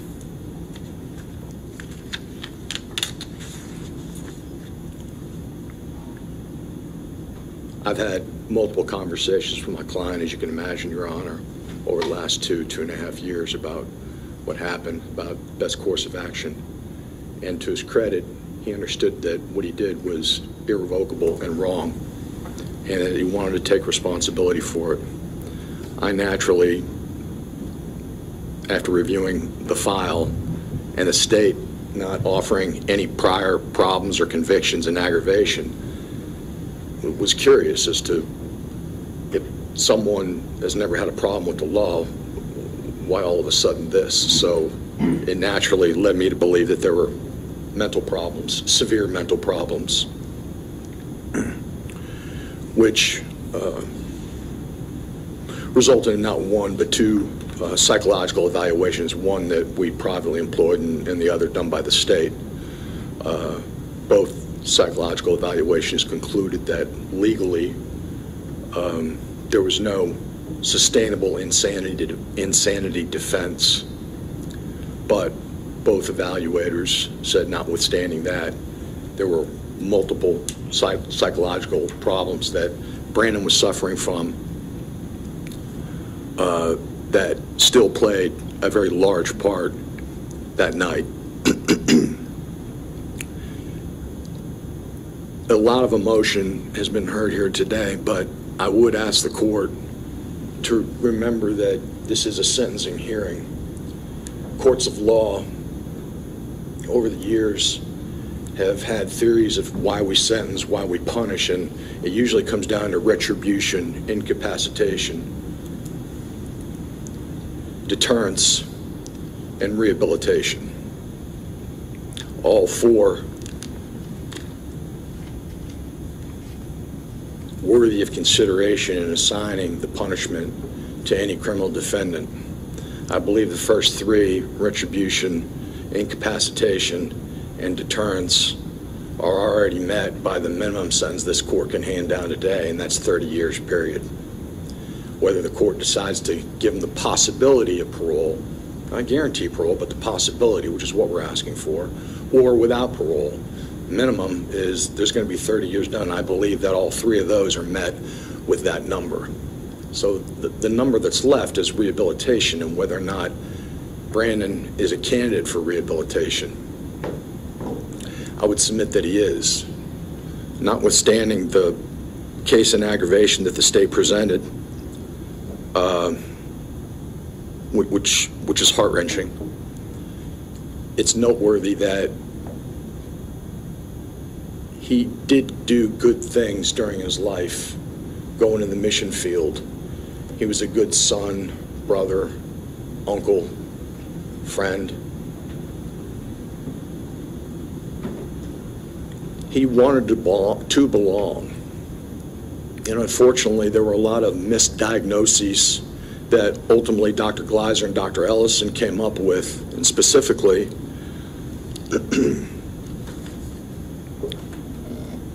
and just as a background, Your Honor, Dr. Gleiser spent in excess of 30 hours reviewing all materials in this case. She's a highly respected forensic psychologist, but the hours spent were with interviews with Brandon, review of the state's evidence, medical records, review of competency evaluation written by Dr. Laura Ellison, who did that for the state, and interviews with over 10 family members. It's a 40-page report, thoroughly exhaustive and comprehensive.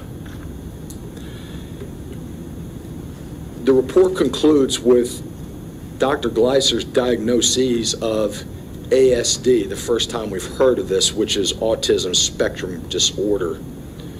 In addition, unspecified schizophrenia spectrum and other psychotic disorder.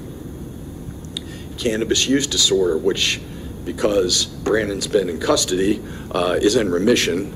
Obviously, he doesn't have access to anything cannabis-related, as well as alcohol use disorder, again, in remission because he doesn't have access to it.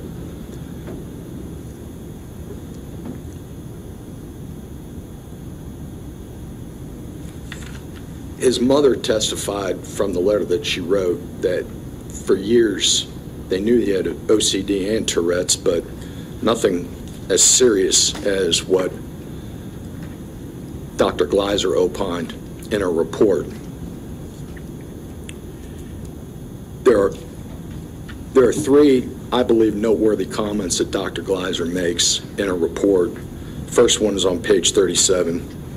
And it says, it reads, although those with ASD are infrequently violent, research suggests that when it does occur, it is most often the result of misreading events or people as threatening, a common theme in Mr. Risner's life. That's on page 37. Next, ASD symptoms can, and in many circumstances, be so impairing that those with this condition cannot live independently and requires significant support. In Mr. Risner's case, he mostly lived with his parents, and during those brief times he lived away from home, he struggled quite significantly. And I think the most telling comment that Dr. Gleiser makes is, and it's actually her opinion, Brandon does not meet, as stated earlier, Brandon does not meet the criteria for the insanity defense. However, it is apparent his symptoms of ASD and unspecified schizophrenic and other psychotic disorders affected him tremendously the night of the offenses and were likely the primary contributing factors to Mr. Davis' untimely death. What I take away from that, Judge, is this. Maybe if Brandon had been diagnosed with ASD and these other impairments earlier, he would have gotten the necessary treatment, necessary therapy, but nobody knew about it. He's not insane, but she can't help but conclude that but for the symptoms of the ASD and the other impairments, we wouldn't be standing here today. If you couple that with the fact that, once again, he doesn't have any kind of record, I don't even know if he has even a speeding ticket. I think it suggests that we're talking about somebody that is a candidate for rehabilitation. And in order to do that, he'll have to serve a minimum of 30 years. But if the court agrees and he is a candidate for rehabilitation, then we're asking that the court sentence him to life with possibility of parole. And once again, it's a possibility, it's no guarantee. He's going to have to prove himself. He's going to have to dig down and get a lot of therapy under his belt as he moves forward. So 30 years, I don't think I need to tell anybody, it's not a short period of time. So a lot can happen between now and then. And what these reports suggest is that this may be something entirely fixable. The tragedy that happened that night is not fixable.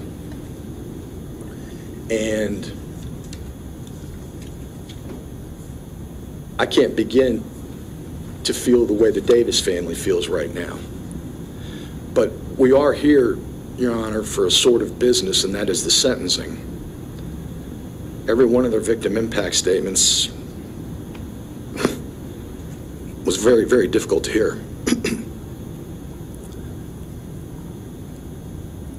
But I'm advocating on behalf of Brandon.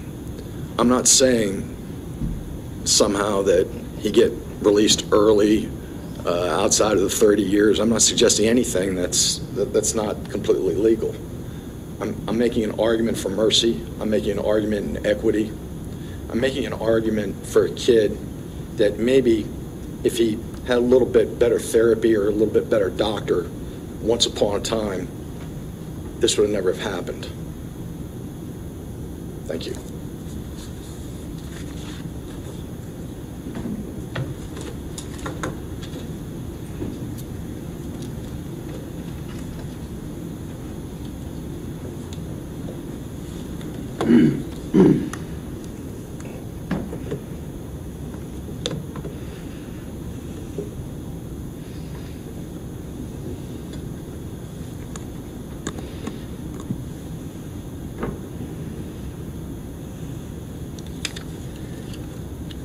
As part of the evaluation that the defense provided both to the court and the state, there were narratives of Brandon's different accounts of what happened that night. His version of things that went on. What we knew, of course, was horrific, but there were some things that only he could tell us as the only surviving person who was there, and those were equally disturbing as what we already knew from the police investigation. First, this was premeditated. This was not a random act of violence or a random occurrence. This is something that the defendant had been thinking about since at least early fall. He had taken edibles and witnessed a prophecy where he felt that God was telling him that he had to either kill his best friend or have sex with his stepmother, and so he thought there would be less self-pleasure in killing Aaron. He also had another prophecy, which is another term that the defendant uses for his visions, where he felt that that Aaron was going to lose it and become just as deranged as the defendant. The defendant thought Aaron might kill Phoebe or Micah, Aaron's younger siblings. So the day of, I knew, I had a hunch I would have to do it because of that prophecy.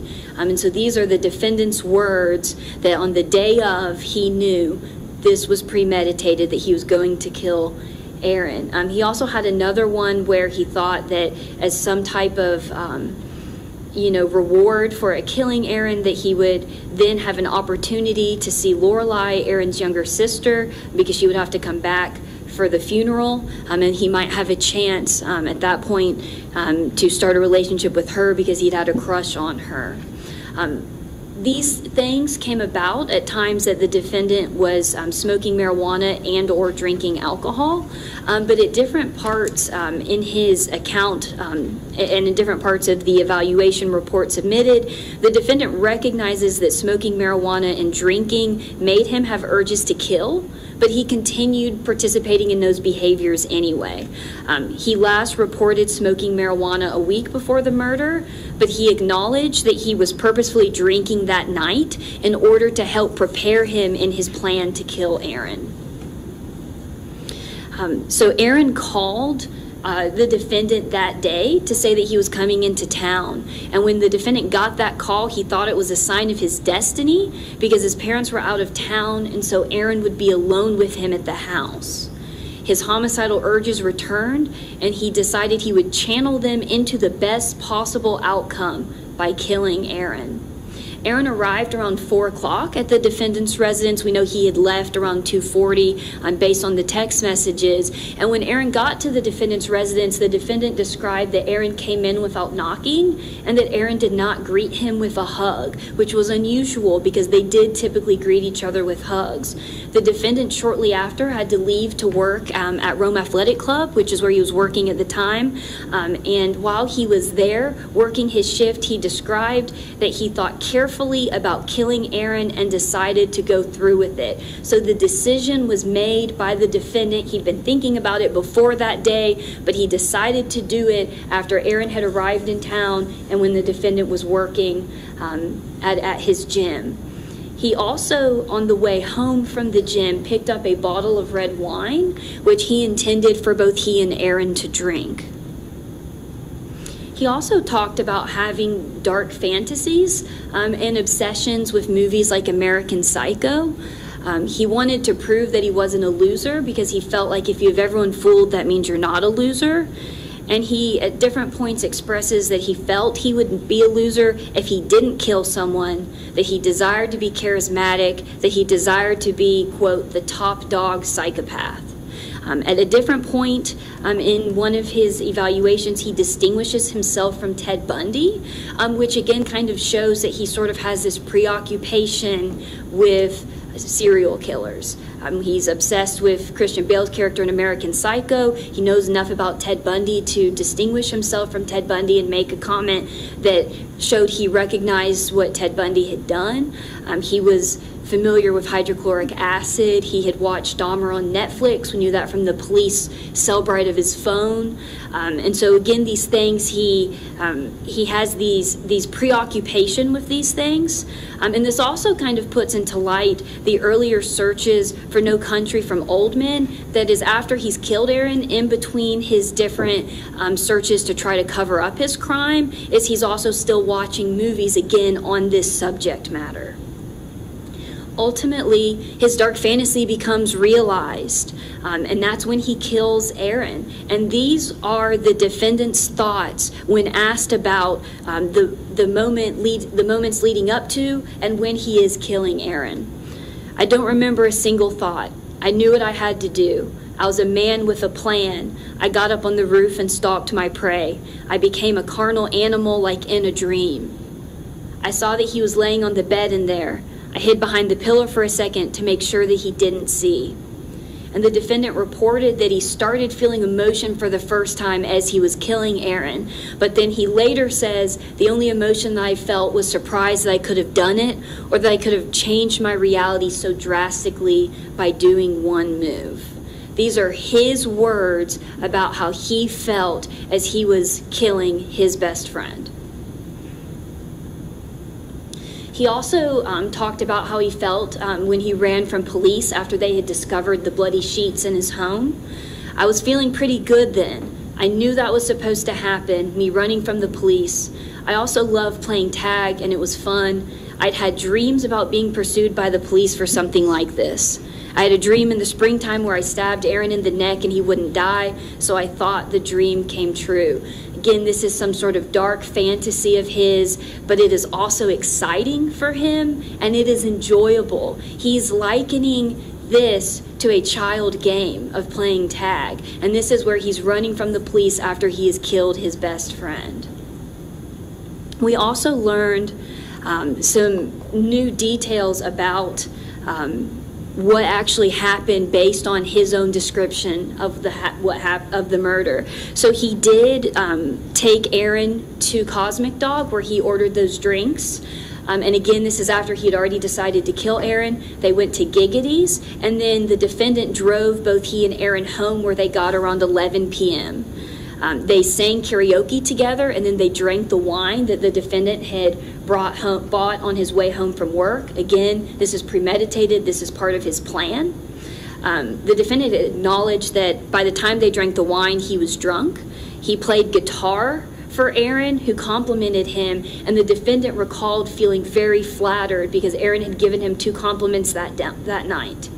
And then around midnight, Aaron went upstairs to go to bed, and the defendant could hear that Aaron was upstairs throwing up. So in his own words, he's going to then take that opportunity to pick out the murder weapon from the kitchen. He selects a knife that is sharp, short, and skinny. It's the same knife that he later admits that he cut himself with, so that cut on his hand never came from Aaron. The defendant cut himself. After he gets the murder weapon, he gets on the roof of the home, crawls outside the guest window where Aaron is sleeping, and he describes himself as stalking his prey at that point, as a man with a plan, as becoming a carnal animal. When he saw that Aaron was asleep, he crawls back into the window that he'd come out of. He goes down the stairs, retrieves the knife he's already picked out to kill Aaron with, goes up the stairs, stands behind the pillar, makes sure that Aaron is asleep, and then he begins stabbing Aaron in the neck. Aaron was asleep. He was vulnerable. He never saw this coming. He was not a threat in any way to the defendant, and the defendant acknowledges that repeatedly in that report, that he wasn't threatened by Aaron at that time, that Aaron had not been aggressive towards him at all, that in fact Aaron had been nice to him with those compliments and he had felt flattered by Aaron. The defendant's description of the murder is that it was horrible because it was apparent to him that Aaron was in pain. He said, suddenly it didn't feel like God's will, it felt like pure evil. Because Aaron woke up and it was horrible, he was screaming a lot, and it felt like forever. This was gruesome, and Aaron suffered.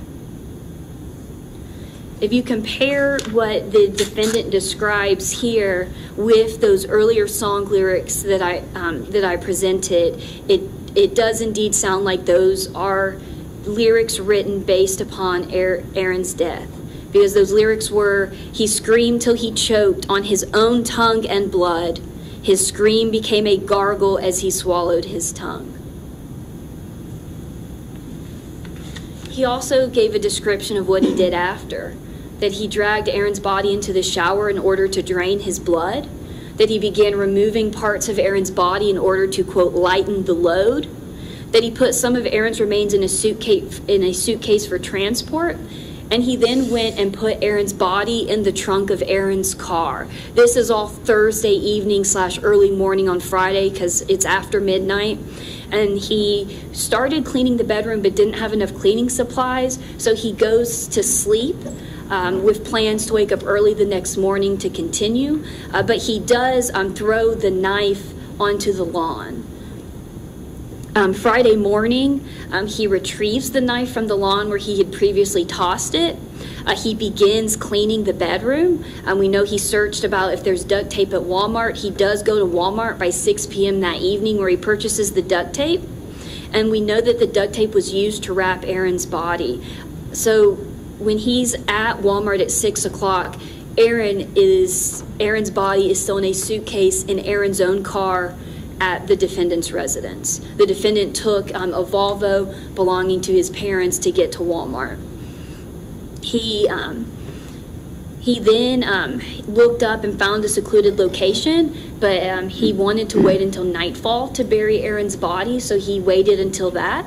And then after night fell, he began scattering evidence in different random dumpsters around Rome. He went to the wooded area off of Tunland Drive in order to bury Aaron where he wouldn't be found. And then he took Aaron's car to Heritage Park.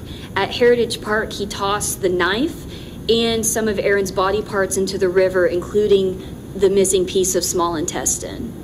He then pushed Aaron's car into the ditch that we saw pictures of earlier, but that was a deviation from his original plan. He had put the bricks in the backpack in the car with the intention of using those to wedge down the gas pedal so that the car would go further in, potentially even into the river, but it had been physically exhausting on him to bury Aaron's body, and so he was tired at that point, so he just put the car into neutral and let it roll into that ditch where it was later found.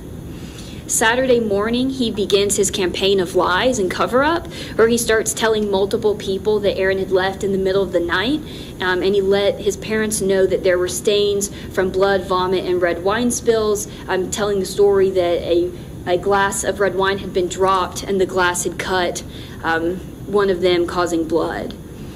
Some of the people he contacts, of course, we know Charliegirl already, but he also contacts his stepmother, kind of pushing that story similar to the text message we saw, or excuse me, the reminder to send a text that we saw from his post-murder to-do list. But he also starts messaging some of his friends the same thing, that Aaron had left in the middle of the night, or that Aaron was missing, or that he was going to try to join into the search for Aaron. He took purposeful, goal-oriented actions which show that he appreciated the wrongfulness of what he had done. For starters, he decided to commit the offense when his parents were out of town so that he would be alone with Aaron in the house. He drank to reduce his inhibition, and he got Aaron to drink as well. He also took steps to conceal Aaron's body and clean the crime scene. And he went to get duct tape to better facilitate the transport of Aaron's body. He also attempted to submerge Aaron's car in the water. He knew that he needed to wait until nightfall to hide and bury Aaron's body because it would limit his chances of being seen. He began telling several people he didn't know where Aaron was. We also know that he was calling Aaron's phone several times after he knew Aaron was already dead. These are all calculated steps by him that show he knew exactly what he had done was wrong, and he was taking careful steps in order to avoid detection and thus avoid any sort of responsibility for his actions. He also joined in on the search for Aaron in Heritage Park, and he reports acting distressed because he thought it was expected of him. And at another time in the report, he says he thought it would make him look innocent if he was there and was upset because his best friend was missing. He ran from police when it was clear he was about to be caught. I remember that was fun for him. That was like a game of tag. That was exciting, and he felt like that was, something that was always meant for him to have happen. And so when he ran from the house, he went along the railroad tracks to Rome Athletic Club, which is where he had worked at the time. In the running, he actually lost his cell phone, so he did not have his cell phone.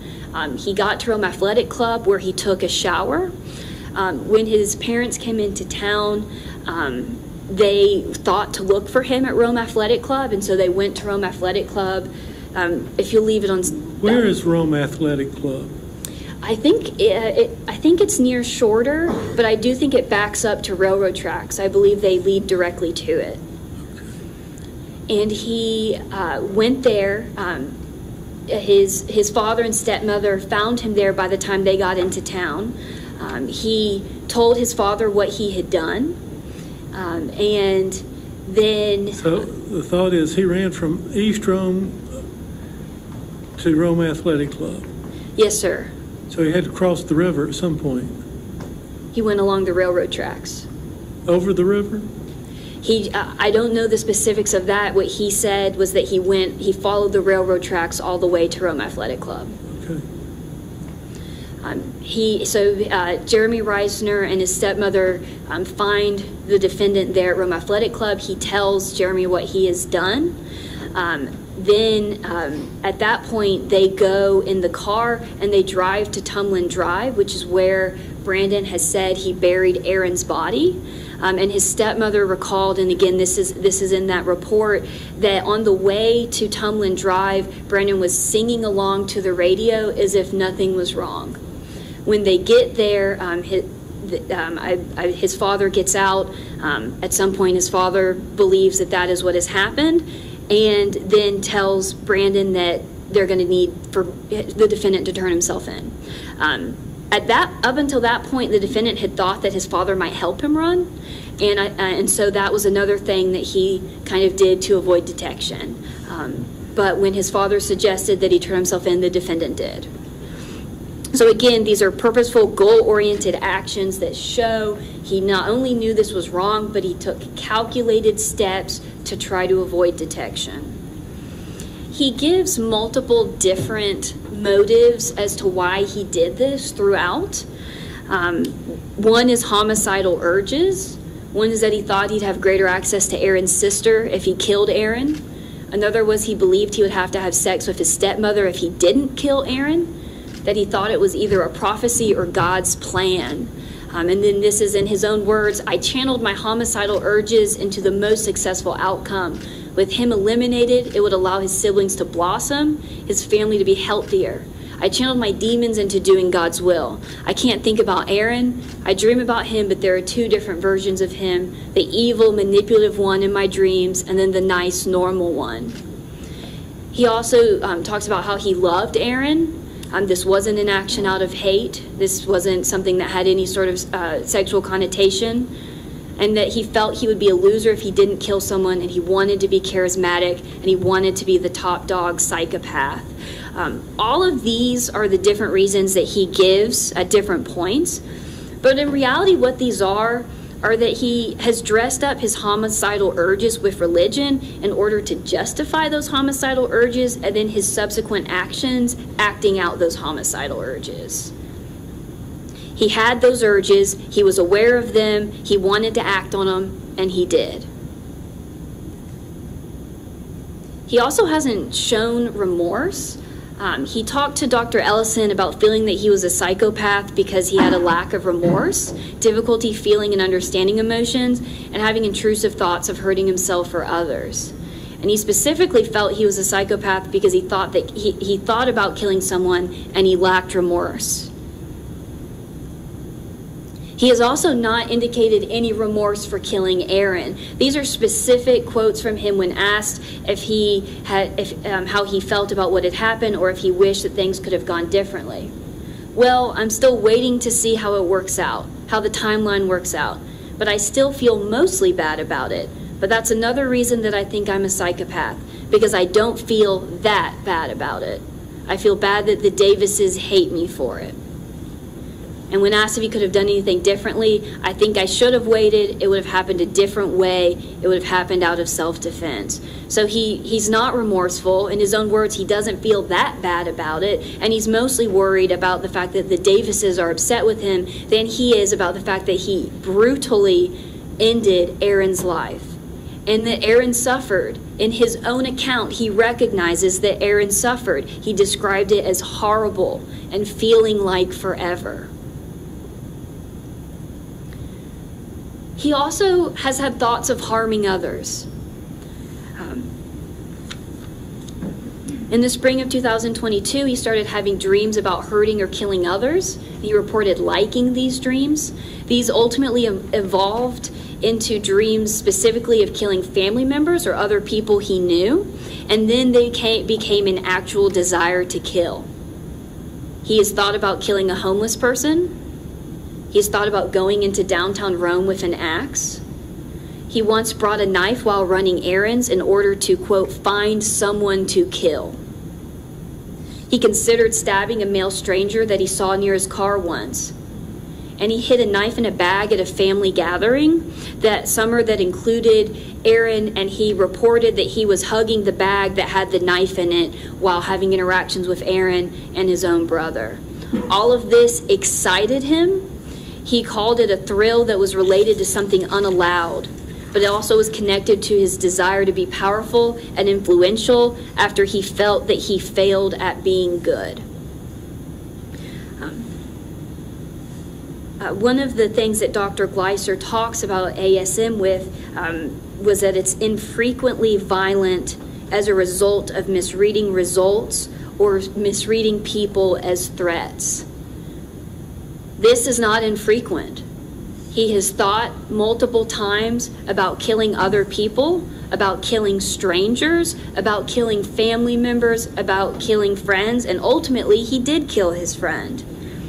And also, none of these are a result of him misreading something or him perceiving people as threats. Because particularly these random acts where he's thinking about killing a homeless person or thinking about finding someone to kill while he's armed with a knife, that's not him misreading someone as a threat. That's him actively looking for a person so that he can kill that person. That's him actively looking for a thrill by killing someone.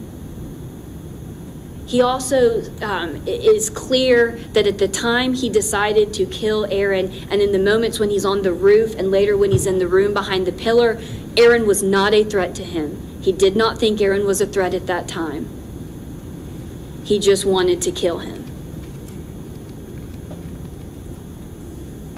Go back.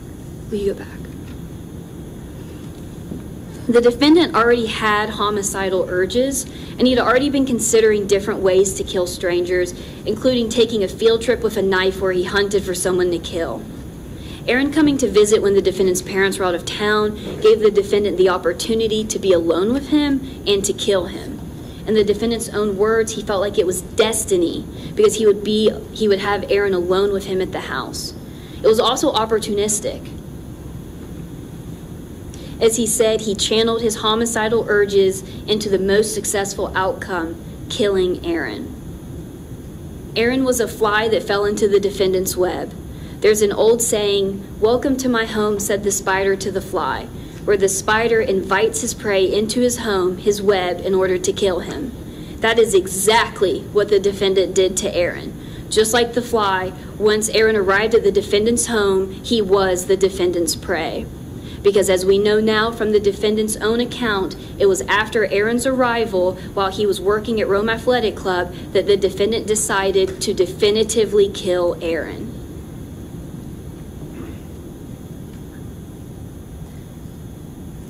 The only emotion that I felt was surprise that I could have done it, or that I could have changed my reality so drastically by doing one move. This is the defendant's response to what he felt as and after he killed Aaron. That I could have changed my reality so drastically by doing one move. But the defendant didn't just change his own reality that day. He ended Aaron's reality completely and brutally and horrifically. He drastically changed the reality for Aaron's parents, for his siblings, for his girlfriend Charliegirl and her family, for his other relatives and friends, by removing Aaron permanently from their lives. The defendant also drastically changed the reality for his own family too because of this. That kind of action that drastically changes reality for so many, that ends a young life so full of potential in such a manner of violence and needlessly, that deserves drastic consequences. That the defendant has admitted to repeatedly experiencing homicidal urges, that he has knowingly continued to participate in behaviors such as using drugs or drinking that amplify his homicidal urges, and that he has taken steps to act on those urges, not just with Aaron, but also in the situation where he took a knife shopping/hunting, as well as his considerations of killing a homeless person or taking an axe or stabbing a stranger. All of these indicate that the defendant is likely to harm someone again should he be given a chance at parole. He presents a clear and future danger to the public. His lack of remorse for brutally killing his own best friend, something he himself refers to as horrible and a slow and painful death, and then mutilating his body, further indicates the ongoing danger he presents to others. That Aaron's horrific murder is the fulfillment of a twisted fantasy of the defendant to become the top dog psychopath also demonstrates a strong likelihood that he would continue to perpetuate violence on others.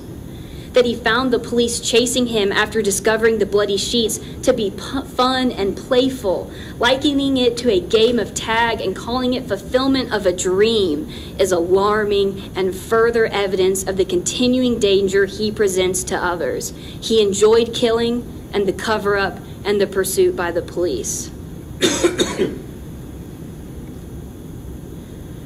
This horrific and brutal murder was premeditated. The defendant was not afraid of Aaron that night. Aaron was asleep, helpless, and vulnerable when the defendant attacked him. The defendant since has shown no remorse, and he has homicidal urges and thoughts of harming others outside of Aaron that he has acted upon. He is an ongoing threat to others, and the possibility of parole would absolutely jeopardize the safety of the public. For all of these reasons, the state asks for life without the possibility of parole.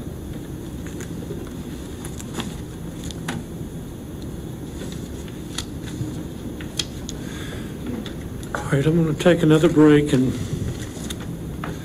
consider this matter further. I'll come out.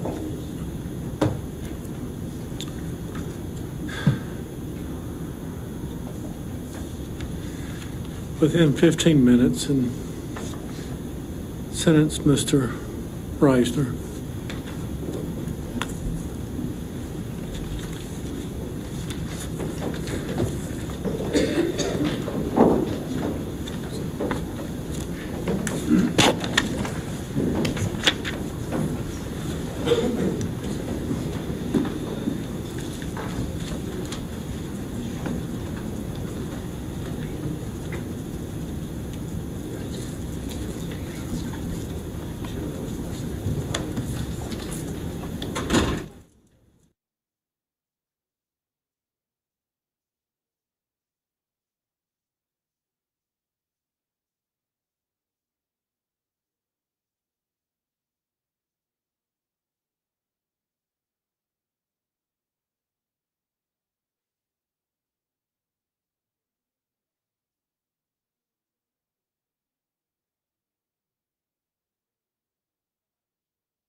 First, I want to acknowledge all the family and friends that are present in court to support not only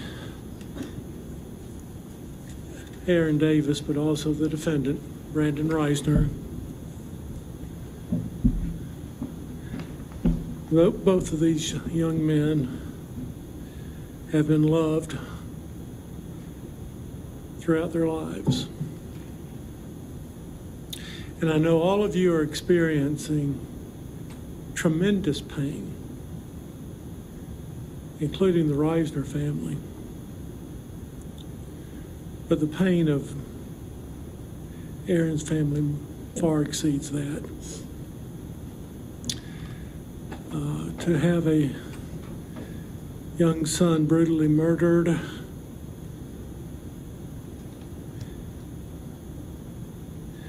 is unfathomable.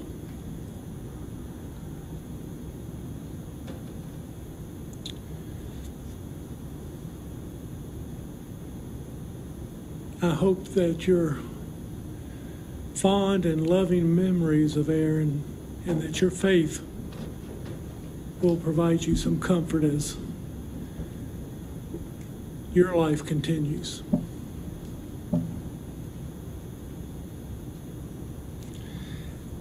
Having said that,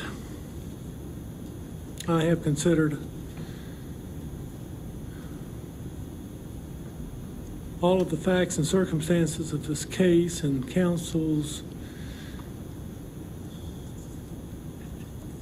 arguments.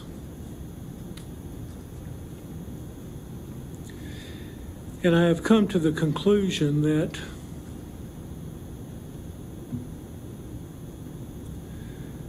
justice requires that Mr. Risner be sentenced on count 1 to imprisonment for life without parole. And that's what I'm going to do. And that's based upon the premeditation, the manner of death, and the efforts to cover up all of the acts. On count 2, felony murder, that will be vacated by operation of law.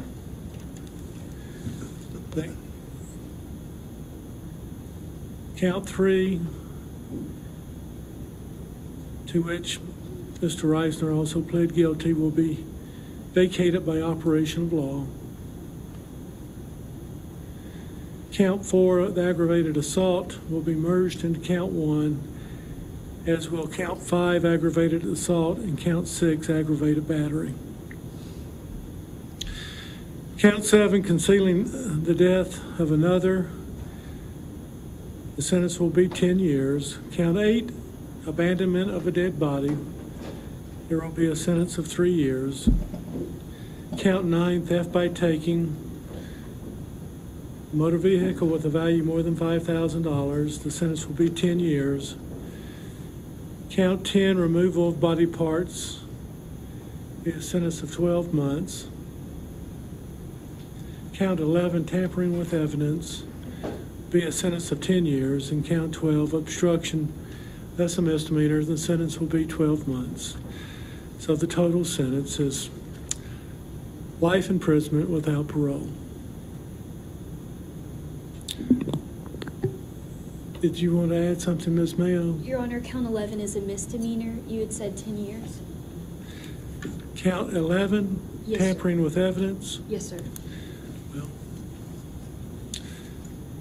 I thought I looked that up. Okay. That will be a sentence of 12 months as opposed to 10 years. The sentence speaks for itself. God bless everybody in the courtroom. Oh, Your Honor, would you include a condition of no contact of any kind with Sarah and Randy Davis and their immediate family, as well as Charliegirl Challenger? He's not on probation. The straight sentence is up to the Department of Corrections to control that. That'll conclude this matter. You'd bring the sentence back when it's finished. Deputy, would you like me to step out first, or would you like the defendant?